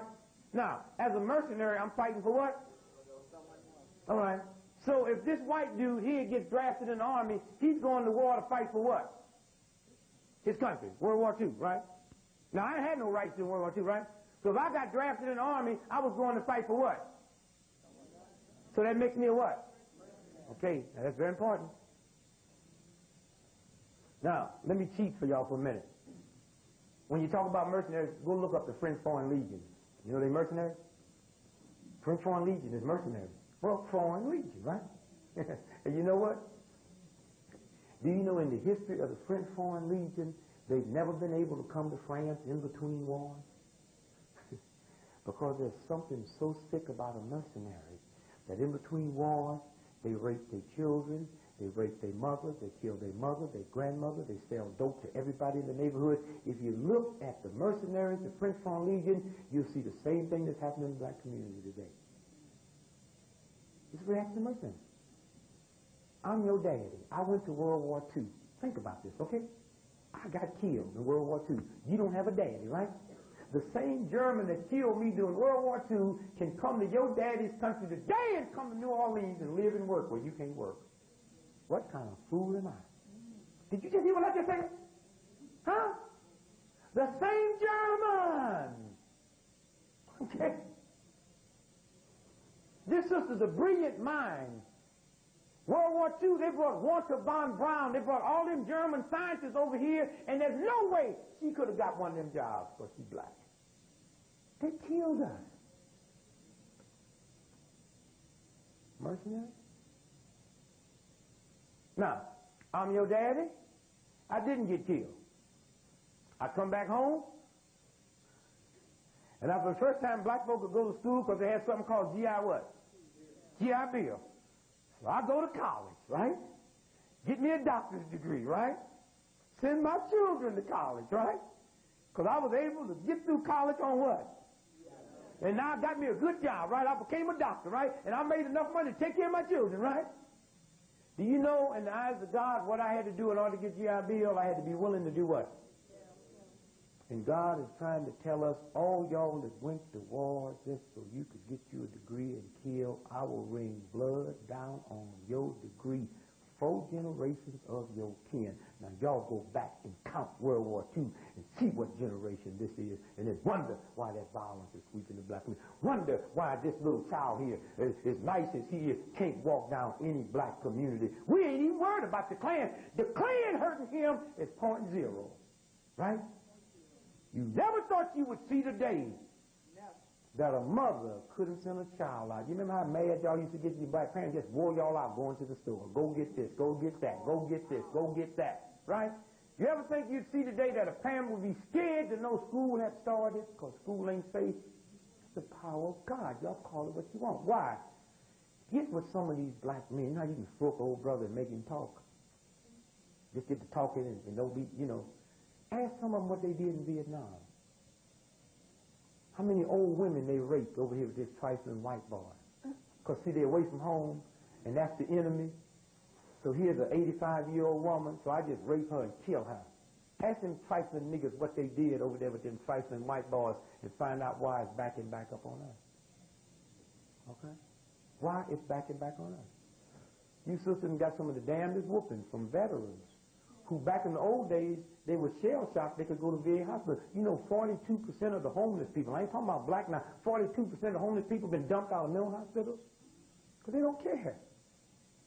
You got soldiers that need help, that when you sit and kill people, that stuff come back on you. You be laying up there holding one of them damn brothers, and you hear a firecracker go, he kill everybody in the house. But I went to war so I could go to school. Your degree ain't safe. And it comes back. What did we say? Y'all know it. What go round? All right, now, you think that just means, or do it mean everything? So how many bombs did I drop as a black brother with this trifling white boy on villages that kill little babies? All right? So if all of us during the Vietnam War, if all of us were scared, right, during the Vietnam War, we're Vietnamese, right? And we scared by what? Children, because they just dropped bombs, right? They didn't drop bombs just on the enemy line, right? They dropped bombs in the villages, right? So if all of us was Vietnamese families, we ain't that much worried for ourselves. We worried for who? Did you ever think you see today that God would put it right back on you right home? Now you worry for your children. You don't even feel safe when they go to school. Did you ever think you would see today that you wouldn't feel safe in your shop? Did you ever think you would see today that your business would get bad because people are scared to come to your shop if you're in a certain neighborhood? See how it works? And it affects the economy. Anything you do affects the economy. Do you know what happened to America last Friday, the 13th? Any y'all know the stats? $700 billion America lost because folks are so scared of Friday the 13th. Millions of Americans don't go to work, they don't come out the house, they don't shop, they don't pay no bills. You see what I'm saying? What fear do? One day, one little ripple, Friday the 13th, then scared people so bad that there's millions of people that will not come out, will not go. So if I'm scared and I don't come to work, you lose money, right? I lose money, right? If 10 million people didn't come out the house that normally would be using their car to burn gas, I mean, you got to burn up gas, you got to burn up rubber, right? Now, I'm going to stop and buy something. See what fear would do? Okay? And if black folks right now is more afraid than white folks, then how have it affected the economy? Then what's this game about? Then me and her get scared because these old trifling niggas going to come in here and we buy us a gun. Right? But when we bought the gun, I forgot that me and this old sister see one another every now and then. And I forgot that this sister here might come and tell her, and that she's going to start whooping with her argument, and I'll knock her down, and her 18-year-old boy that normally wouldn't mess with me, run get that gun, blow me away. Y'all better be careful about those guns y'all got in your house for the burglar, because white folks put them nigger guns in the house after the riots in the 60s to kill me with. And the white homicide rate have increased 18,000% because that same gun they bought for me, they will use on each other. Remember, when I bought the gun, me and her were friends. But then white folks bought them guns, they were scared of me. Okay? And so when they bought the gun, that little white boy was 5 years old. Now 15 years later, he's 20. I come home, white boy drunk with my briefcase, lipstick all over my collar. She asked me, where it been? And he said, don't hit Mom. And you know, white boys just like me get them. You can't talk to me like that, boy. I'll kill you. And that's what you think. Boom, boom, boom, boom, boom. The gun was in the house for niggas. But it didn't say niggas only. That's the same guns y'all putting in the house now for the burglar. together. It's the whole game. We can drug people out all over the world with our armies. Any of y'all aware that in Vietnam, they shipped heroin back to America sold up where? Anybody know, sir? Inside the bodies of dead American servicemen in their bellies. It's drug shipment. They don't care. And so when we start understanding who we are and what we can do about it, because thank God there is a God.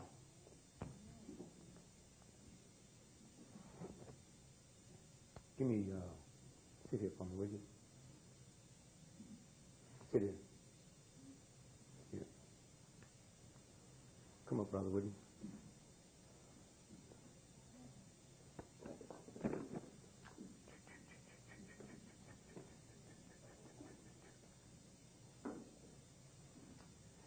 Sit him over there next to you.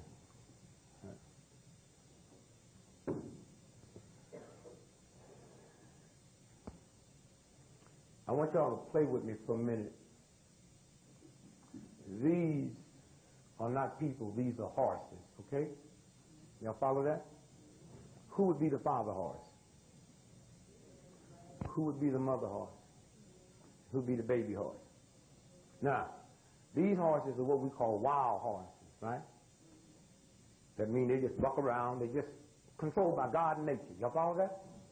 Now, we want to get us some milk horses, right? And some race horses, right? And some show horses, right? Can we use any of them right now as the condition they is? Why? They wild. Got to train them, right? Now watch me very close, because I'm going to show you how you know we can do this, right? And what we fixing to do now is called you break a nigger like you break a horse. All right? Now watch it now, because that's what happened to us. When we came over here from Africa, we weren't slave mentalities. We were kings and queens. That's right. We walk like it. If you don't believe it, go to Africa now. Look how they walk. Go to Africa now, you see dirt, pole, poverty, but nobody sells dope because they're poor. Children aren't getting raped. Women aren't getting raped. You hear what I'm saying? And there ain't an African I can bring over here now and put a suit on that you can tell was locked in poverty. Hear me good now. But yet we can go together when we put on them. We know where they're from. Okay? Hear me good now. Okay, what I put on you, I know where you're from. I know if you're educated, I know if you're not educated, I know if you're from Mississippi, I know if you understand what I'm saying? I know if you're sharecropper, I know the whole game. I can look at your behavior patterns. Why is it those Africans today come over here and go to colleges and get all their degrees? Kings and queens. Royalty. Queen Elizabeth is the queen, but all of her people are royalty, right? That's the same thing we are. So I did not have slave mentality. So I got to break a nigger like I broke a horse. So let's watch and see how we do this now. Who is this? Who is this? And who is this? If she have a charge to pull and save one of these, who will she go to? The baby, right? That's natural instinct, right? So now we so dirty, we're going to take advantage of her natural instinct and mess up the whole tribe, right? Because we want these horses to do what? Huh? Okay. Tamed, so we can be race horses, because we can't make no money this way, right? Can we ride on any of them's back? All right, now, if I got me some stables and I'm selling it and we going horseback riding, y'all ain't going to ride on no horse that ain't going to let you on, right? Plus, I got to put something over their back called the what? And you know they'll fight till death, right? So I got to break them. You follow that? So how do we break it? Now, we're going to take advantage of her. What did we say about mama? She's going to save the child, right? So what we're going to do is come out every morning with a big old stick and hit him. And if I hit you with a stick, what you going to do? What you going to do? Come on now. Come on. You going to holler.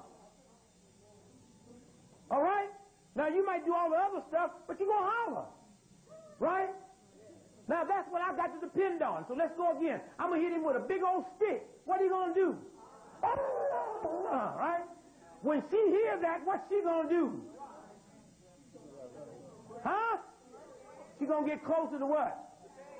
Now, dig what I did. I'm the enemy. I just created something to separate them. See that? See how it works?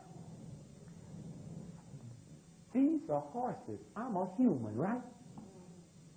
Okay? I ain't got nothing in common with them, right?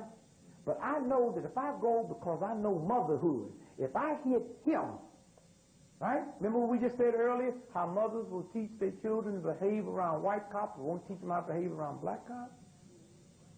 Teach them to be respectful for a filthy white dude that'll blow you away? Something's wrong with that. All right? Now, watch what mothers will do now. Now, so now we know when we hit him, he'll holler, right? And she'll, right? Now, after we whoop him for about a week, right? Every time she see me coming, right? Who does she start thinking about? Not the, okay? So every time. So now, when she see me coming, he becomes a threat to her what? Ain't that funny? Ain't that funny how I'm not the threat? Right? Because she knows he wasn't here, right? Okay? Because I ain't never hit them too, right? Okay? So now we're going to do it again. We're going to whoop him, and he's going to holler, make all kind of noise. All right, right? And she hears that, right? And so she reach over, hug him. Hug him. She reach over, hug that child, right? Okay? Now watch this. Now one day, remember now, I ain't doing this, but we all working together. Don't put this on me now. God's going to get us all. Well, 'cause I'm working for y'all, right? So now we're going to go out, and in front of them, we're going to do what to him? Kill him. Right? Who said that? Okay, kill him. Y'all got that? He dead. Right? He'll never holler again. Now she take that baby and move on in the barn, right? She's scared of me, right? All right? Now she's in the barn, I lock the fence. I want y'all to follow this real close. Who's in the barn now? Mama and who? Where they gonna eat? Well, ain't no hay in the barn, baby. Who's supposed to put the hay in the barn? Me. Right? See, that's why you put a horse in the barn, because ain't no grass in the barn. I put a horse in the barn so they can't eat till I get ready to feed them. See? See, when they was running around wild, wasn't no barns, right? So they ate what God meant for me, right? So now the most I can do before I break them, I put a lasso around, noose around, and pull them over to a certain area, then put them in the barn, right? Now, he's dead, right? They watched it, right? And they know I killed him, right? So now, 3 days in the barn, ain't no food, right?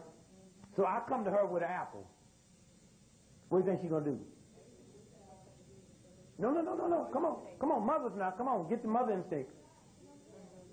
No. Come on now. Come on, mother. I'm the murderer.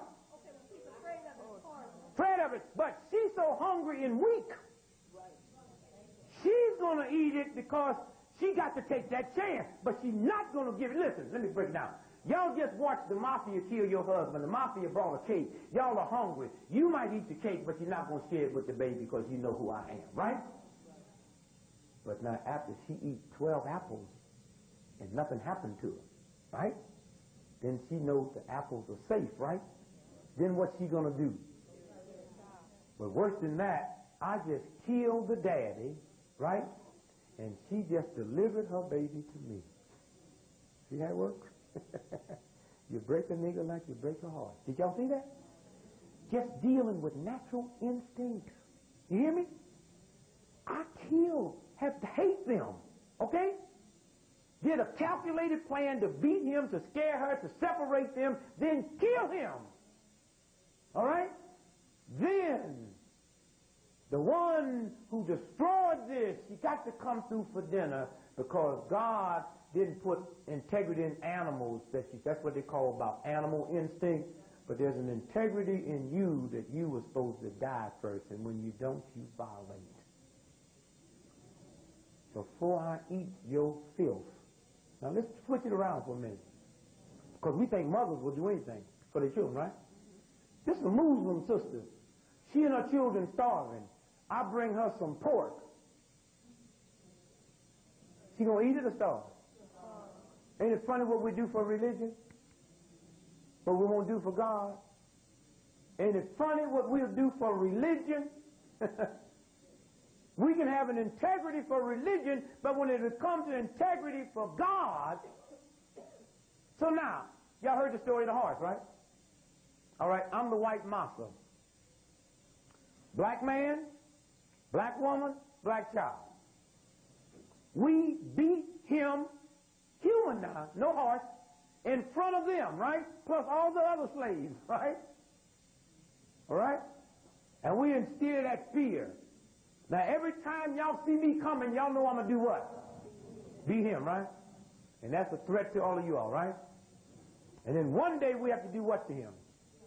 So what they did is they took one horse and faced east and another horse and faced west and tied one leg to this horse and tied the other leg to this horse and set this nigga on fire and hit them two horses and split him right in two.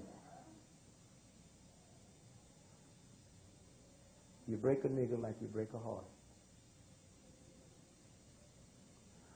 And then I came back out to the slave tent and fed her. And she wouldn't take it. And she got hungry and hungry. And some of them died. But the one that took it, okay, is the one I know will share with their children. And from that point on, you deliver them to me. That's how it started. That's what we the offsprings of. It's a game with us.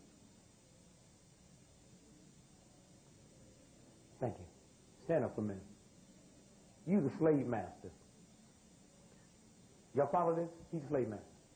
So every time I see him, I go up and make him laugh. Hey man, let me tell you before, let me tell you that. Because as long as he's laughing, I know what? I'm safe. Thank you. Y'all hear that? Thank you. Did you hear that? As long as the slave master is laughing, what? Y'all ever been on one of them jobs? Them white jobs at the Christmas party? And you hear them white folks laughing, when you look over there, who is that making them laugh? The brother. See what those genes would do? The black man is still, now I ain't talking about you brothers walk around with no evil looks on your face, that y'all don't even count, y'all ain't doing nothing. I'm talking about them brothers that's on them jobs that can't wait, never say nothing at home to their wife or their children, can't wait to get to work, they the life of the party. Because in my subconscious mind, that's my protection.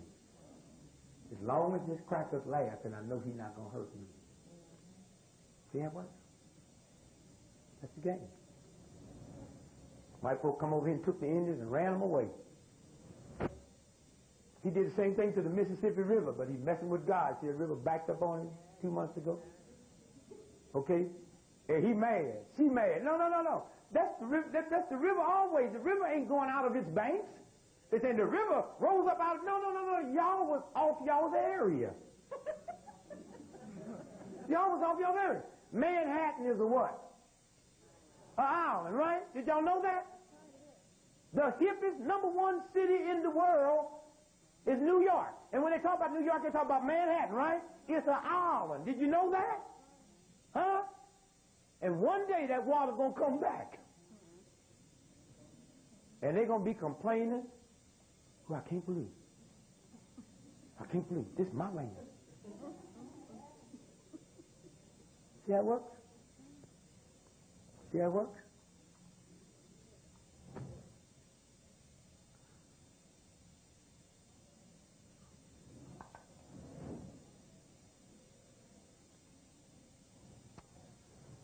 Come here, son.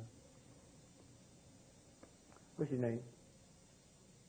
You don't have to take it off. Leave it. What's your name? What's your name? Alpha. How old are you? See, now, let's say he's 5 years old. He just spit on her and called her MF. Now, if he's 5 years old, he had to hear somebody say that, right? Where's your answer? Is he over here? Son walking around. Listen, my son came home, he's like 6 years old. He's sitting at the table. He said, the cocksucker. I looked at my wife and